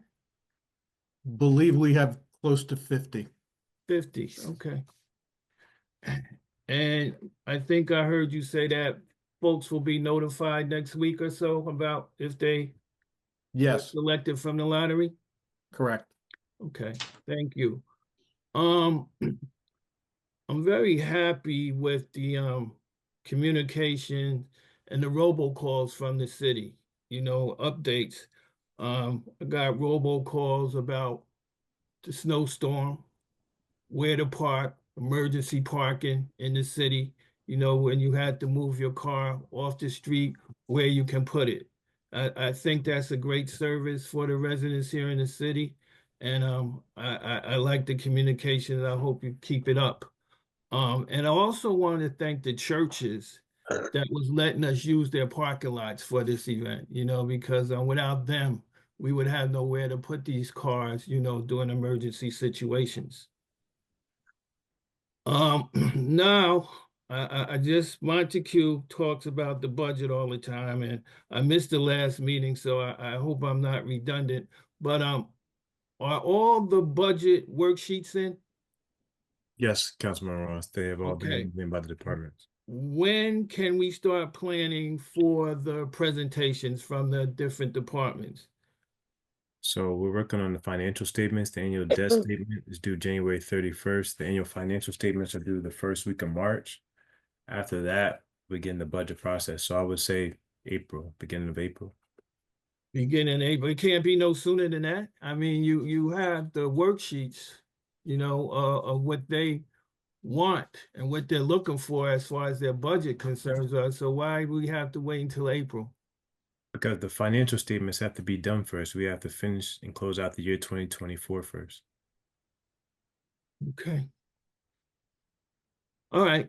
And for you residents that have animals, this Saturday, January 25th, there's a free rabies clinic at Orange City Hall, side parking lot. So no licenses will be issued and there's no money accepted. It's free, FREE. So bring your pets, get a free rabies shot. In light of Dr. Martin Luther King Day, which was yesterday, and I personally think it was overshadowed by the presidential inauguration yesterday, I just have a couple of quotes that I want to leave with you guys, regarding Dr. Martin Luther King. First one is darkness cannot drive out darkness. Only light can do that. Hate cannot drive out hate. Only love can do that. Love is the only force capable of transforming an enemy into a friend. We must learn to live together as brothers or perish together as fools. The ultimate measure of a man is not where he stands in moments of comfort and convenience, but where he stands at times of challenge and controversy. The time is always right to do what is right. I thought those was powerful quotes from Dr. Martin Luther King, and I just wanted to read those and leave them with you, because we are going to have, in my opinion, difficult times ahead, and these speeches help me create a more peaceful and just world. But anyway, I just want to say thank you to everybody, and let's keep moving this city forward.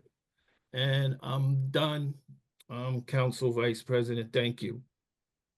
Yeah, I only have very few comments, but I just want to say for my council colleagues, and as we go into this year of 2025, and I've just had a text and a request that we all have watches and we have clocks in our houses, that they ask that we keep our comments to 5 minutes, which I think is only fair, because everything that we say or every event that we do does not have to be on the council meeting because I think our council president has been asking for a calendar of events that can be shared and put on the website of all the events that's happening in the city of Orange. So I understand you want to list everything you're doing, but you don't have to do that because if you're doing your job, people will see it by the way you're working. So I have just had the request that we try and keep our comments to 5 minutes. And it's probably going to come up at the next council meeting. So council colleagues, please beware. Please beware. And also I still want to stay on the path of positiveness for 2025. And I'm just asking that our residents understand that. And I want to thank the council members for your due diligence and the work that you do, because all of the work we do is not here on a council meeting. We're out in the cold, we're out in the community, we're making phone calls, returning phone calls. And the people on the council that come on the council meeting are not the only people that we service. There's 33,000 people in the city of Orange, so we have to take care of all 33. So when you come up and you make comments, keep in mind that you're speaking for yourself and not the whole community, because whatever you say is probably not what the community is thinking. So we take that as your comments and what you're talking about and what's your concern, which is fine. But we have 33,000 people that we have to answer to in this city. And I think we do a pretty good job of trying to stay on top of things and make sure things are working right. I want to thank the departments in City Hall who do work diligently to keep things going. Our CFO, our village administrator, who's tries to keep 10 balls up at one time, which I keep telling him he cannot do, but he tries anyway. And I want to thank him for that and for always being responsible when we ask questions. But as we move forward into this new year, let's just try and work together and try to keep our comments more positive. We don't have all of the answers, but we do our best to have 99% of those. So when people make statements that are not true, please understand that's their statement and it is their opinion and what they're thinking, and not everybody thinks that way. One other thing I want to say, and you know, I'm very concerned about our seniors, and I wanted to just say to the council, on last Thursday, I had the surrogate come to 98 High Street to talk to our residents about what to do when how to get their paperwork in order and how they could have emergency contacts, because I've had 2 residents in this city that died, and the apartments were closed to their family members because they didn't have anybody else on the management that they could talk to. Anybody else listed on the in management that could go into the apartment. So as we move forward, my plan is to have the surrogate go to every senior building. And if you have seniors that are not in the senior building, that we reach out to them and see how we can help them get educated on what to happen to make sure paperwork is in order. So when something happens, they have an emergency, their family members are notified and can have access to whatever they need to take care of them. I'm suggesting everybody put a phone number and a contact name on the refrigerator and just keep it there. If you're living alone, or even if you're at home, or you have people living, just put a contact phone number for emergencies on your refrigerator so that the police department and who else, your family members, don't have such a hard time just trying to get access to the things they need to make sure you are okay. And I continue to say, let's all try and work together in a peaceful, respectful manner. And if you're having issues, our business administrator's office is always open. You can call him. You can go into City Hall. Our CFO is always there. And you can sit down with them and have a conversation. And everybody have a happy new year. Blessed, be healthy, stay focused, stay together, and stay positive. Thank you. Please move the agenda. Council President, I had a statement. Oh, I'm sorry. You wanna, Yes. I'm gonna give you another Yeah, minute. I Go ahead. wish I went before you because you said you had some good talking points. You did. I'm sorry to kill your thunder. You had some great talking points, but I had a response to Councilman Ross in regards to the library. I am the library. Can you hear me? Yes, you the library liaison. Go ahead. Yes. So I'm the library liaison. So I've been going to the meetings. And just to keep it short, the library has been doing phenomenally. They recently just repainted the meeting room and the children's room. They are going to be redoing the floors pretty soon, so they should be done. I want to say mid-February. Also, they just recently hired a children's librarian, so they're anticipating to have some programming, definitely by the spring and summertime. So things are definitely looking up. The board has actually put together a strategic plan that's going to lay the foundation for all of their meetings and all of their plans and all of the maintenance and improvements that they've been doing, and just like leave some type of reference to any other person who comes in there as a representative, as a new friend of the library, or as a trustee.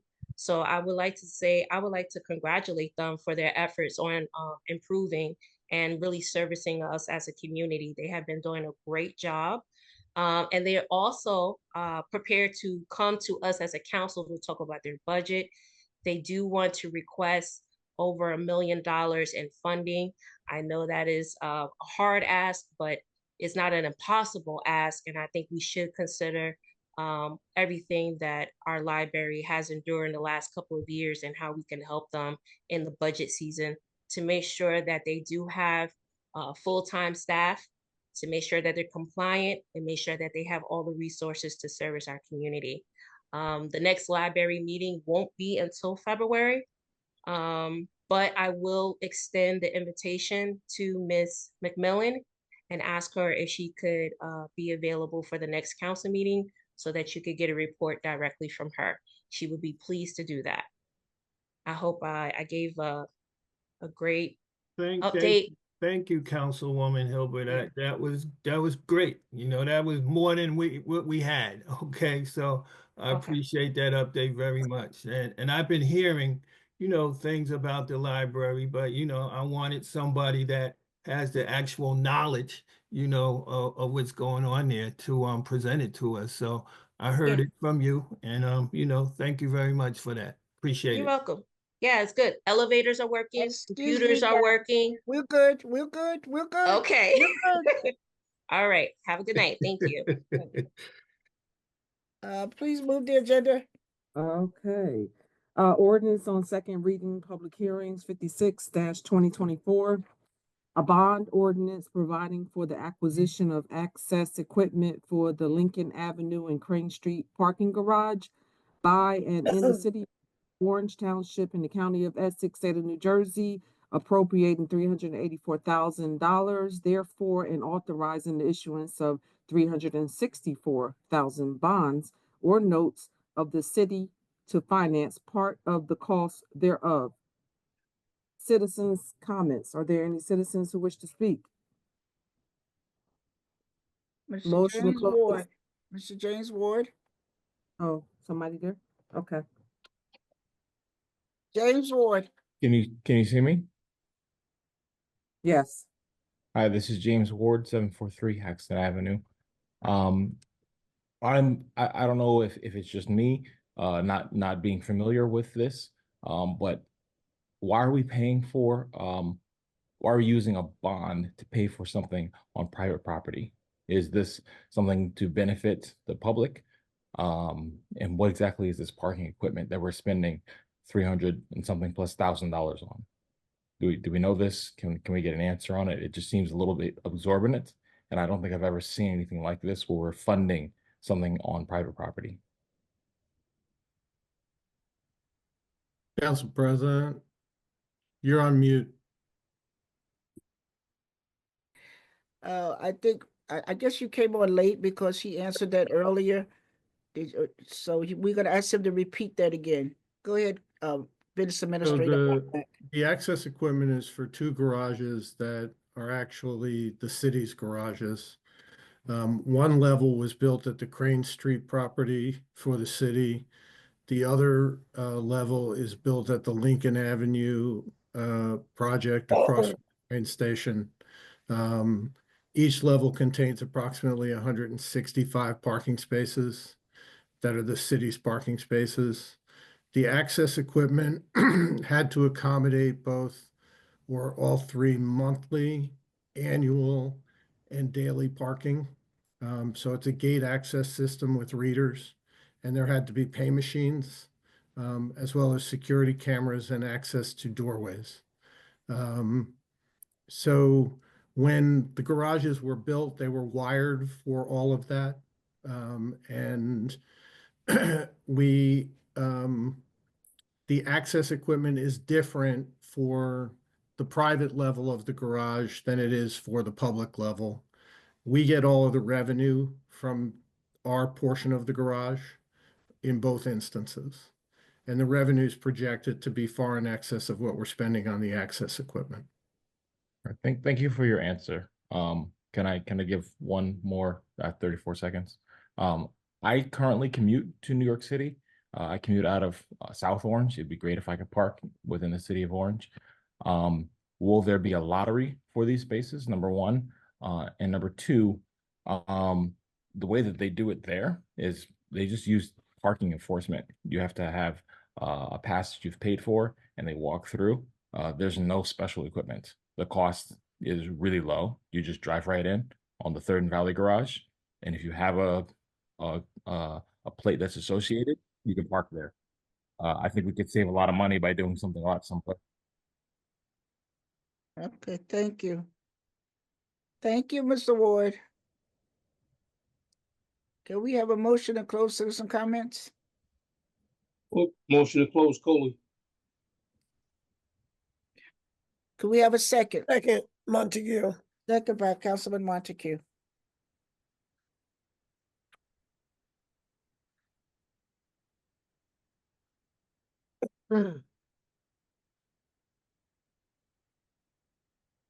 I'm sorry, I was on mute.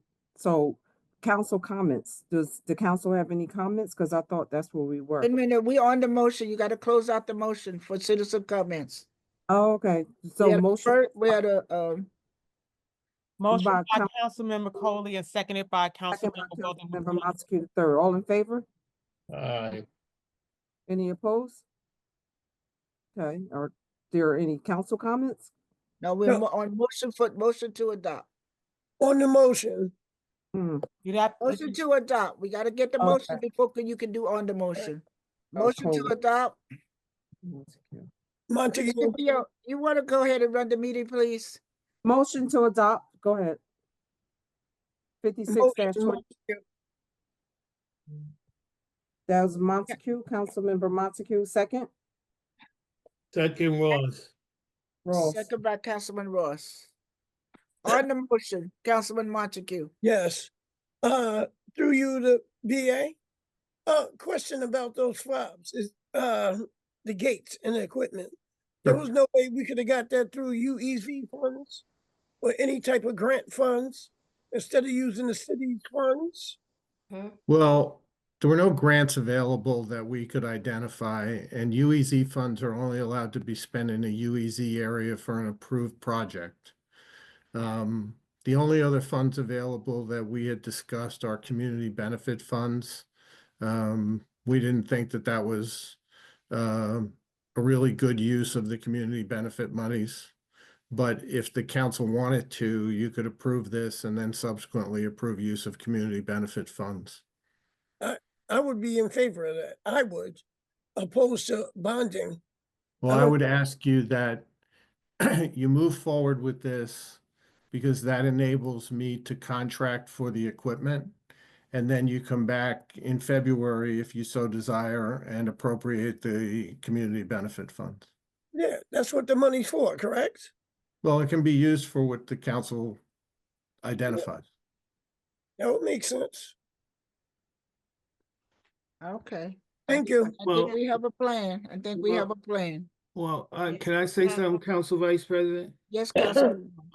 It made a lot of sense with James Ward said too, Mr. BA, you know, we're gonna be having a parking authority. Okay, so the folks that, you know, need the parking there could have got a sticker that they put in their car, and the people from the parking authority can go through that garage, and you don't have a sticker, you get a ticket, you get towed.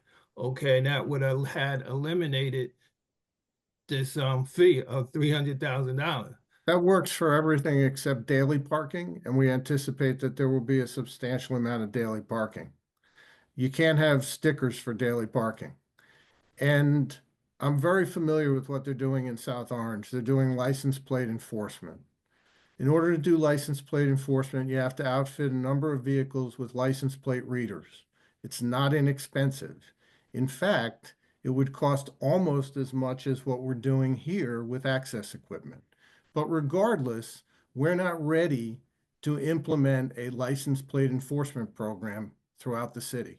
We have a much bigger area to cover for license plate enforcement than South Orange does. We have a main street that's considerably bigger. If you go to license plate enforcement, you have to go to license plate enforcement throughout the city, not just in a garage. And that makes the expense analysis very different. Thank you. Thank you. Could we move the agenda roll call? Roll call, Councilmember Coley, Yes. Councilmember Eason, Yes. Councilmember Hilbert, Abstain. abstain. Councilmember Montague III, Yes. Councilmember Ross. Yes. Councilmember Jamie Summers Johnson is absent. Council President Wooten. Is absent. Absent. Okay, so that's 4 yeas and 2 absent, so the motion passed. 57-2024. A bond ordinance providing for dam repairs of the South Mountain Reservoir by and in the city of Orange Township in the county of Essex, state of New Jersey, appropriating $214,500, therefore, and authorizing the issuance of $214,500 bonds or notes of the city to finance part of the cost thereof. Are there any citizens who wish to speak? Mr. James Ward. Hi, this is James Ward again, 743 Haxton Avenue. It's to my understanding that we do not use the Orange Reservoir for our drinking water source. It's not tied into our system for various reasons that I think have been discussed in the past. And we do lease it to Essex County, I believe. That lease doesn't cover this by any means. Why are we spending this amount of money to facilitate a dam of water that has no use other than for people to walk around it? If it's not naturally filling, why spend this money? And maybe Essex County should be spending this money because it's their park. I understand it's our water. We have it for whatever reason, not to drink. But it seems really exorbitant that we're going to spend this much money when we do have to do our PFAS remediation for the water that we drink. We have a lot of pipes to repair throughout the city.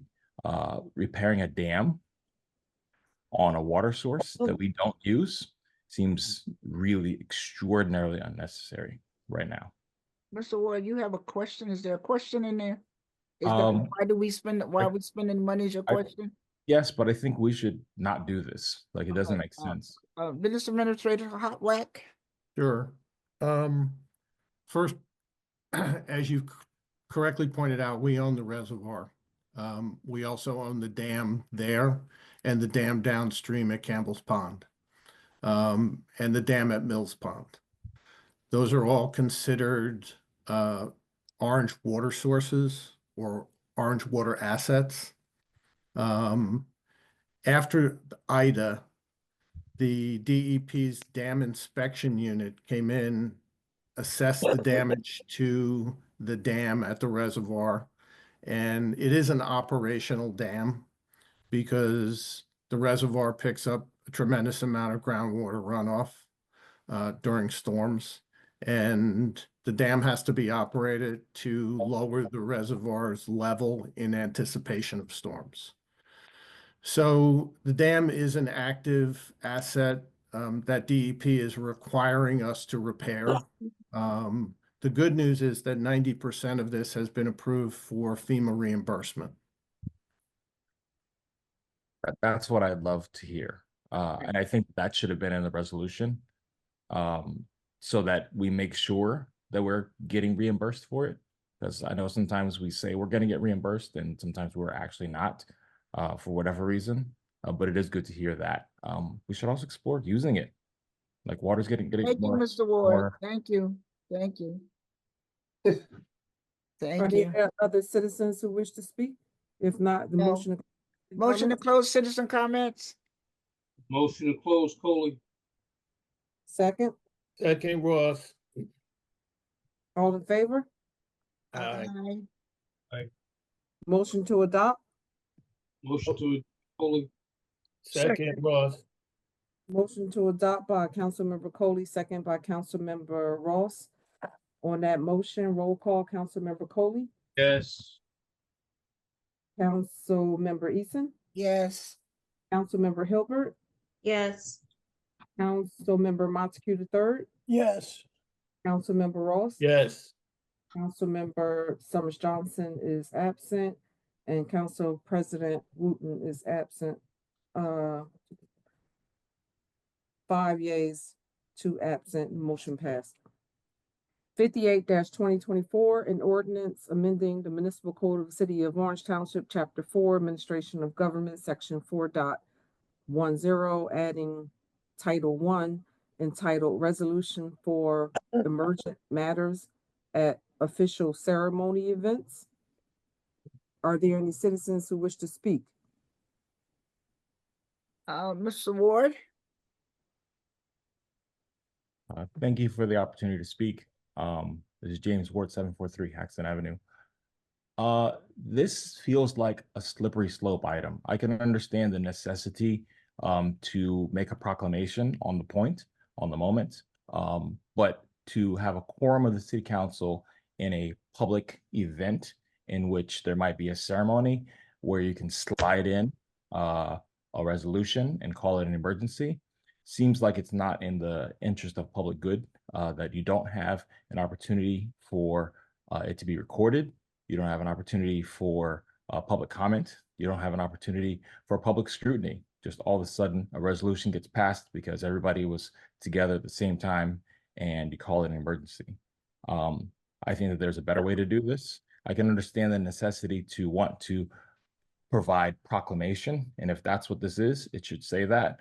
But making decisions of a legal matter regarding anything that happens on a regular council meeting at a public event, which is how this reads, that's not a regular quorum of the city council, kind of goes against the whole point of not having a quorum of the city council when you guys meet in a public place.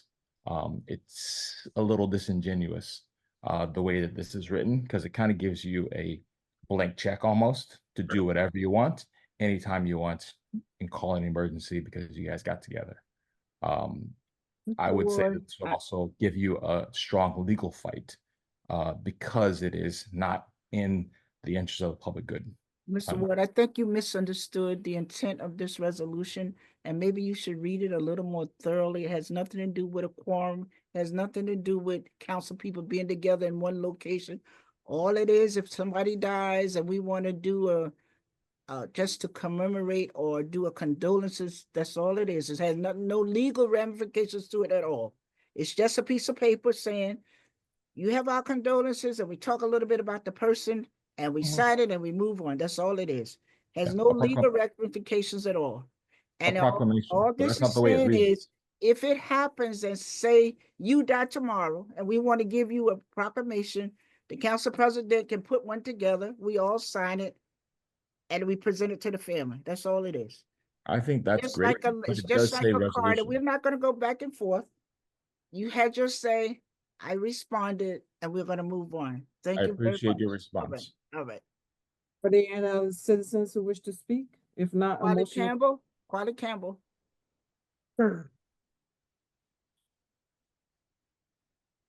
Quilly Campbell. Unmute. Yes, hi, Quilly Campbell. Miss Eason, I mean, and I wasn't gonna come on, but your attitude is just terrible. Like, you don't give people the space to speak, to, have their time. When earlier you mentioned that, people should keep to a time period, speak their piece, so on and so forth, but you're doing Are the we speaking complete on the ordinance? opposite. We're speaking on the ordinance, Ms. Campbell, right now. We're not. I this is a am general speaking on the ordinance. No, I you're am No, you're speaking on the not. You no, you're have ordinance. to not. I'm Ms. be speaking, speaking on yes, the I am. I'm ordinance. speaking Miss around the Campbell. ordinance. Yes, I am. Miss I am Let's get to the continuing subject from the matter. earlier conversation. Miss Rahi, thank I you would so just, much. I just Thank like you so for much.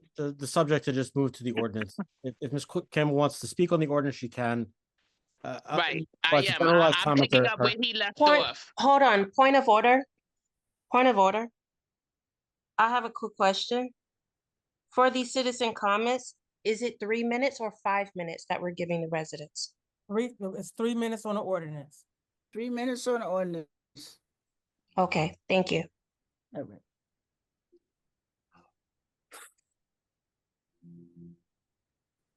I'm sorry, Ms. Campbell. I think she was finishing her statement.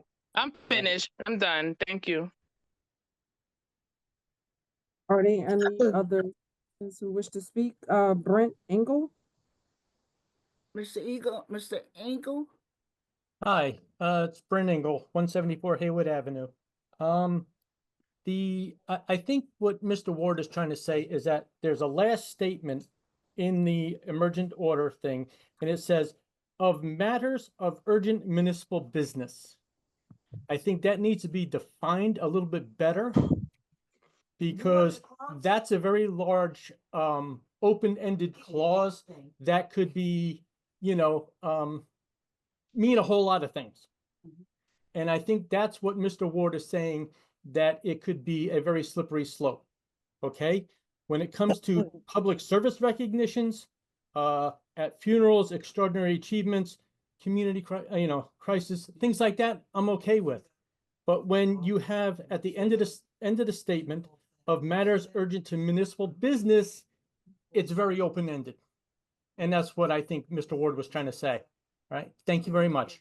Mr. Engel, where is that on the first page? It is, let's see, it's emergency matters, section 2 definitions, ma'am.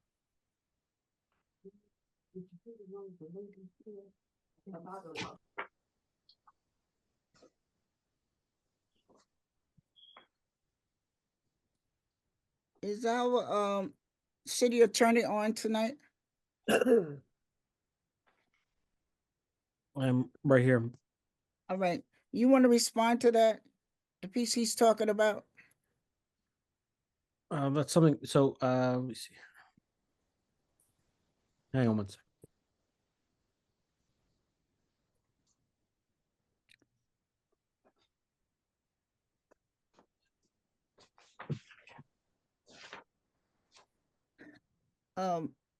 Could I get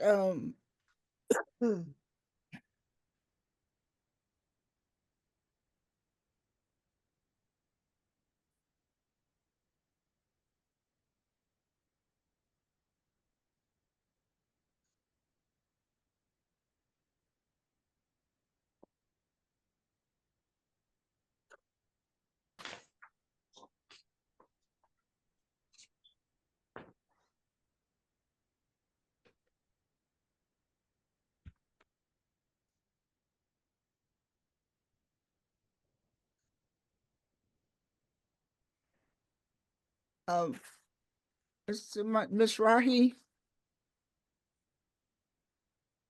Yeah, I'm here. I'm looking at this here. Let me ask the question, and we had talked about this earlier. Is this any difference than what we already have on the books? Why isn't that what we have on the books sufficient to what we need to do? Do we really need this one? I mean, it's not a question of whether it's needed. It's a question of whether it's a legal exercise of council authority. There is, you know, the type of resolution that's discussed here is really a ceremonial resolution. I understand the concern about matters of urgent municipal business, but I think that the adoption process itself it takes care of that. There's no you know, adoption that's taking place outside of a council meeting, except if a majority of the council meetings are present at the event, which never can happen, quite frankly. My, So when we do proclamations today, and we do for deaths in the family of that thing, is this any different? Well, the proclamation isn't necessarily codified the same way. I think this is the idea here is the ability to issue a proclamation temporarily and have the council adopt it later, because there's several situations where, you know, where a member of the community has either passed or a certain event requires commemoration, and it's a sudden thing. It's not something that was planned or anticipated. So the idea that the council members can or a council member can present a proclamation and you know, for at that specific event, and then later offer it to the council for approval was the goal here. So But also concerned, but there's no ability for legally the council cannot meet outside of a you know, either a special meeting or a regularly convened meeting. And I think that was the concern of putting this together, that 7 council members. Well, here's my thought on it, which we talked about earlier, is that if we were going to do this, it has to specify what events we're talking about. Because when a person has a birthday party, let me just use that as an example, and somebody walks in with a proclamation or a resolution, they feel that's an intrusion on their family affair because they don't want to bring politics into it. And I think if we're going to do something like this, we should have specific areas where this is appropriate, and we should list it in the ordinance. Well, they are listed there. The only concern was that you know, it says other matters of urgent municipal business. But I'm just saying, I think if it's the will of my colleagues, I think we should table this and go back through it again, because I can understand their concerns, because I had some of the same ones when I was looking at it. And well, I don't know what emergent manners really means. So let's just take another look at this. And then we need to specify what we consider as an emergent matter and list them in the ordinance itself. That's A fine. This is birthday up for second party, reading. hold on, a birthday party, a family gathering, like a family reunion. If you want to recognize somebody, I think it should be done outside of the realm of those situations. Well, those are listed under definitions. It just adds matters of urgent municipal business. So there are specific events listed, and But you know, but it and- should say exceptions. It should say exceptions. So if it's the will of my council members, well, I'm what not are sure we you want on to do with this exceptions, resolution? but is this on second reading this evening? Yes, it is. So then we can postpone it. I would not table it, but I would just postpone it until the next meeting.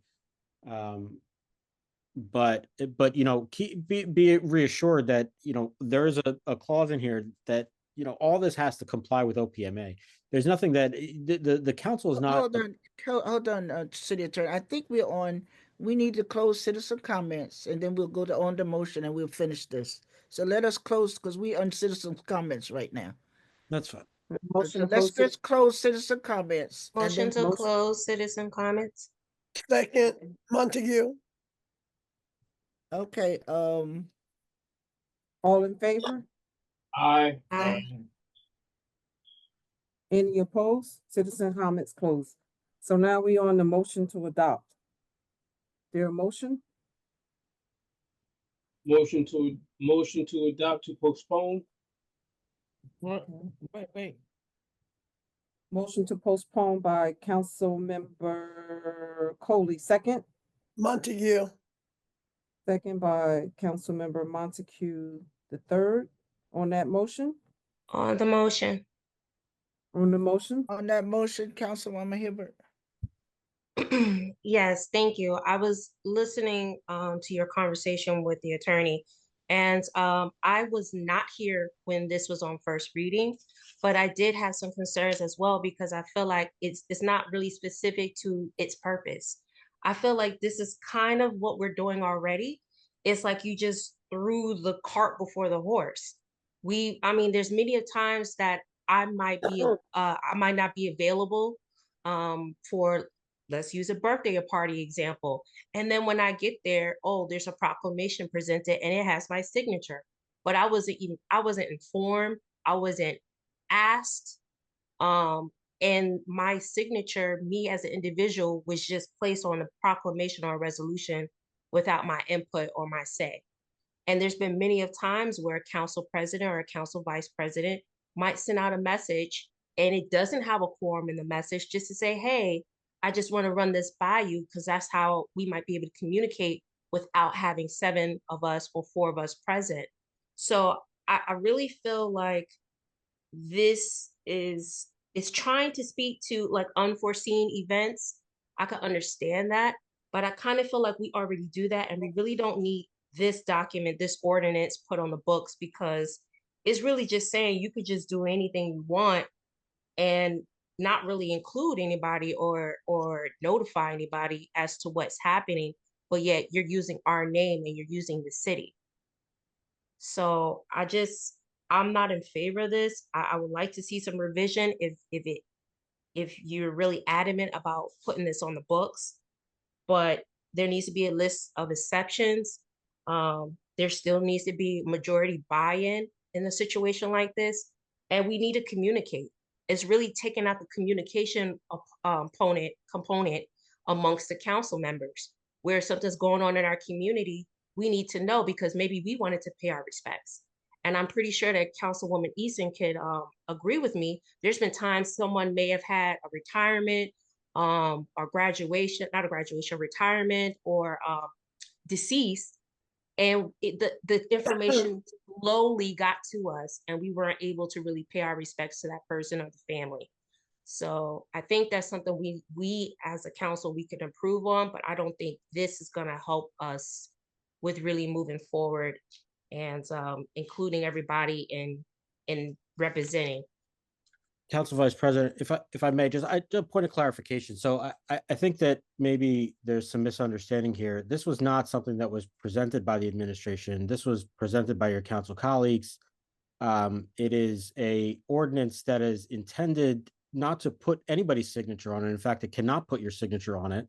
It's just offering a proposed proclamation for specific events. But again, you know, this is, if the council members want to discuss it further, you're free to do it. The administration, again, did not propose this. We did not draft it.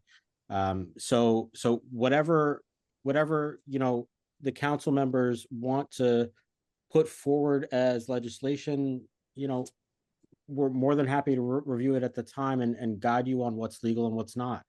That's really what we're here for. So, you know, in terms of asking whether this was a legal exercise of your authority, it certainly is. You know, while I understand there's some ambiguity in that matters of urgent municipal business, the other language surrounding it makes it very clear that this is not an exercise of municipal, you know, action. Really, it's really just for commemorative purposes. But you know, if the council members want to clarify that language, they're certainly free to do so, and you know, revise this. We'll have to probably, depending on the revision, we'd bring it back on first reading. But you know, for now, I have no problem with you all discussing it offline and you know, coming to some sort of agreement as to how to approach this. I think it's a little bit too early. We already agreed that we're not going to belabor it anymore. We already agreed that we are going to postpone it. Right. And if anybody has any information that they want to share, I don't know who drafted this. And they need to get to the original, and I think it was Council President Wooten. So if you want to have some input or some conversation with her, please feel free to do so. And with our city attorney, so that we can come back, or if we decide to bring it back with something that we can all agree on. Because Just a point of clarification again, Council Vice President, it's my understanding that there actually was something on the books, but it had expired. So this is something that we, the council would need to probably readopt at some point in order to allow you to make but proclamation. that's what I'm saying. If we have something on the books, let's amend what we have on the books. It had expired. That was the problem. This was just sort of renewing the power. But again, we can revisit it and we'll amend it as needed. Yes, Council President, could we include that with this here, the next time is presented? Or include whoever sponsored it, What could it it be says there discussed right later? there on the paper who sponsored it. It's right So there. what you want is what you're saying is that you want to say that this is amending the previous.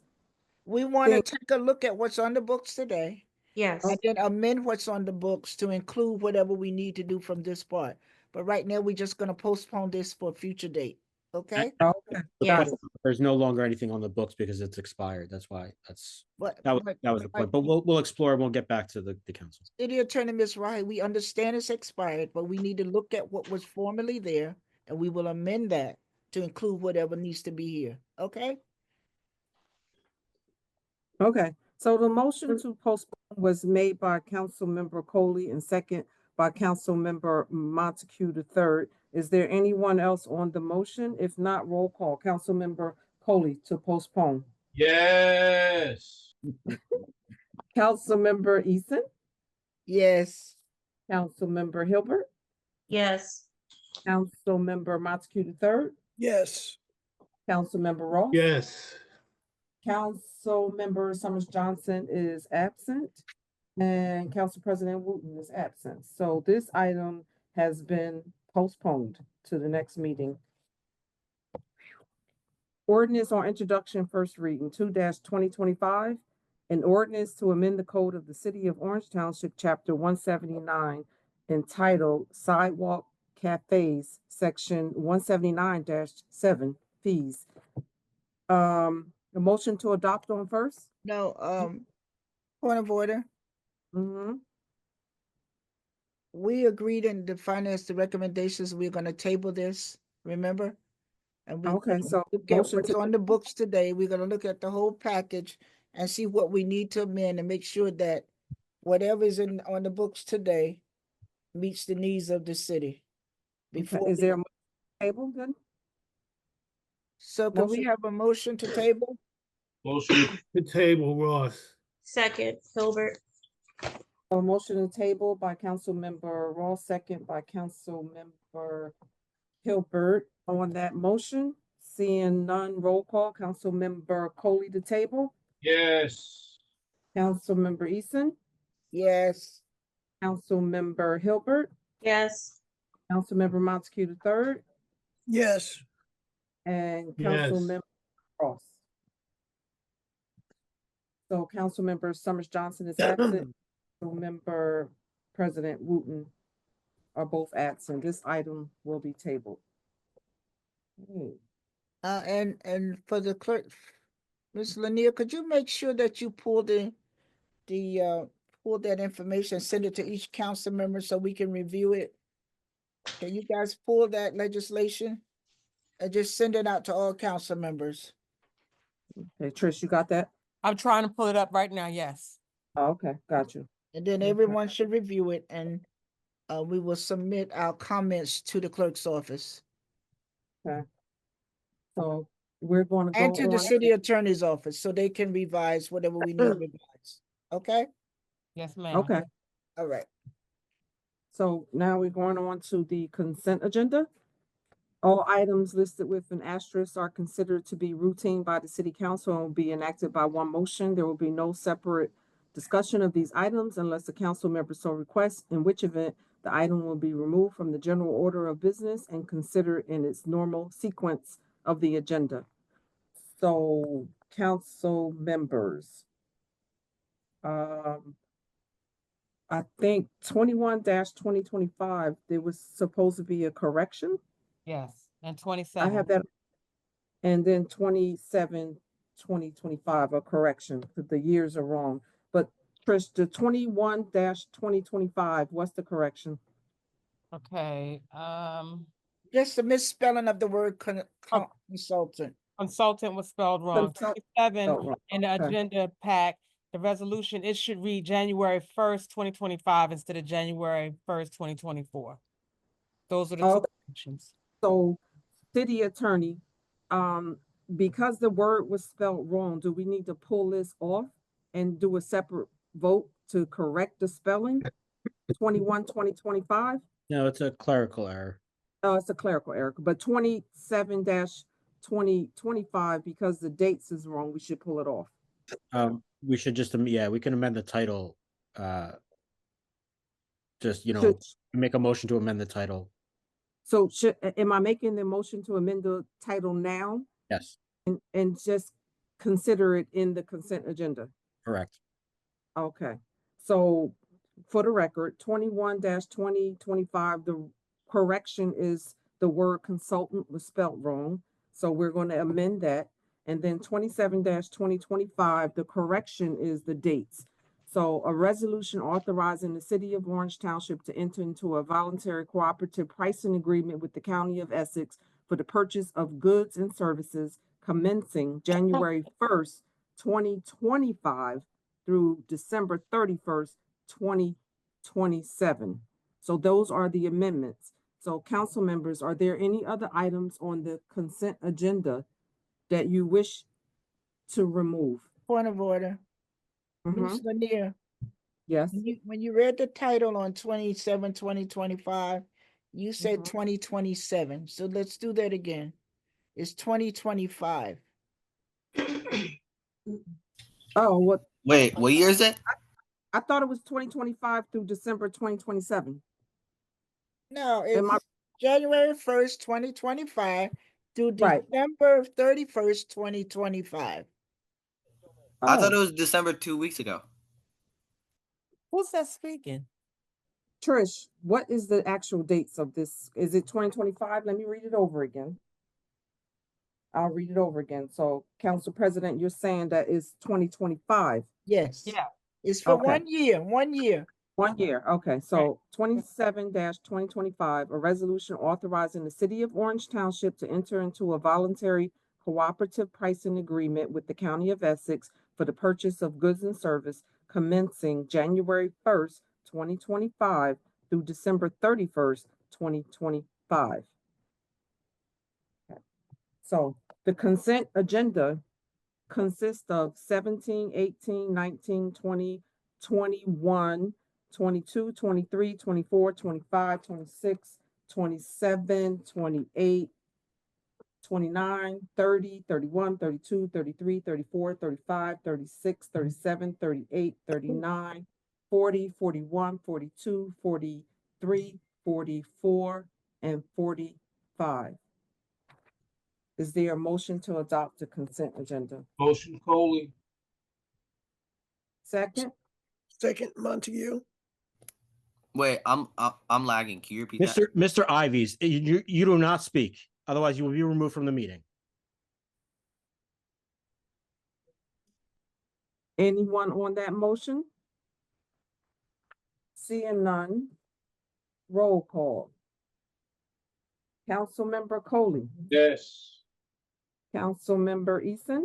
Yes. Councilmember Hilbert. Yes. Councilmember Montague III. Yes. Councilmember Ross. Yes. Councilmember Summers Johnson is absent. And Council President Wooten is also absent. So that's 5 yeas and 2 absent. The motion passed for the consent agenda. Council members, are there any other items that you wish to discuss? Any new business? Motion to adjourn? Motion Coley. Second, Montague. All in favor? Aye. Aye. Any opposed? This meeting is adjourned at 9:17 PM. Have a great evening. Good night. Good night. Good night. Good night.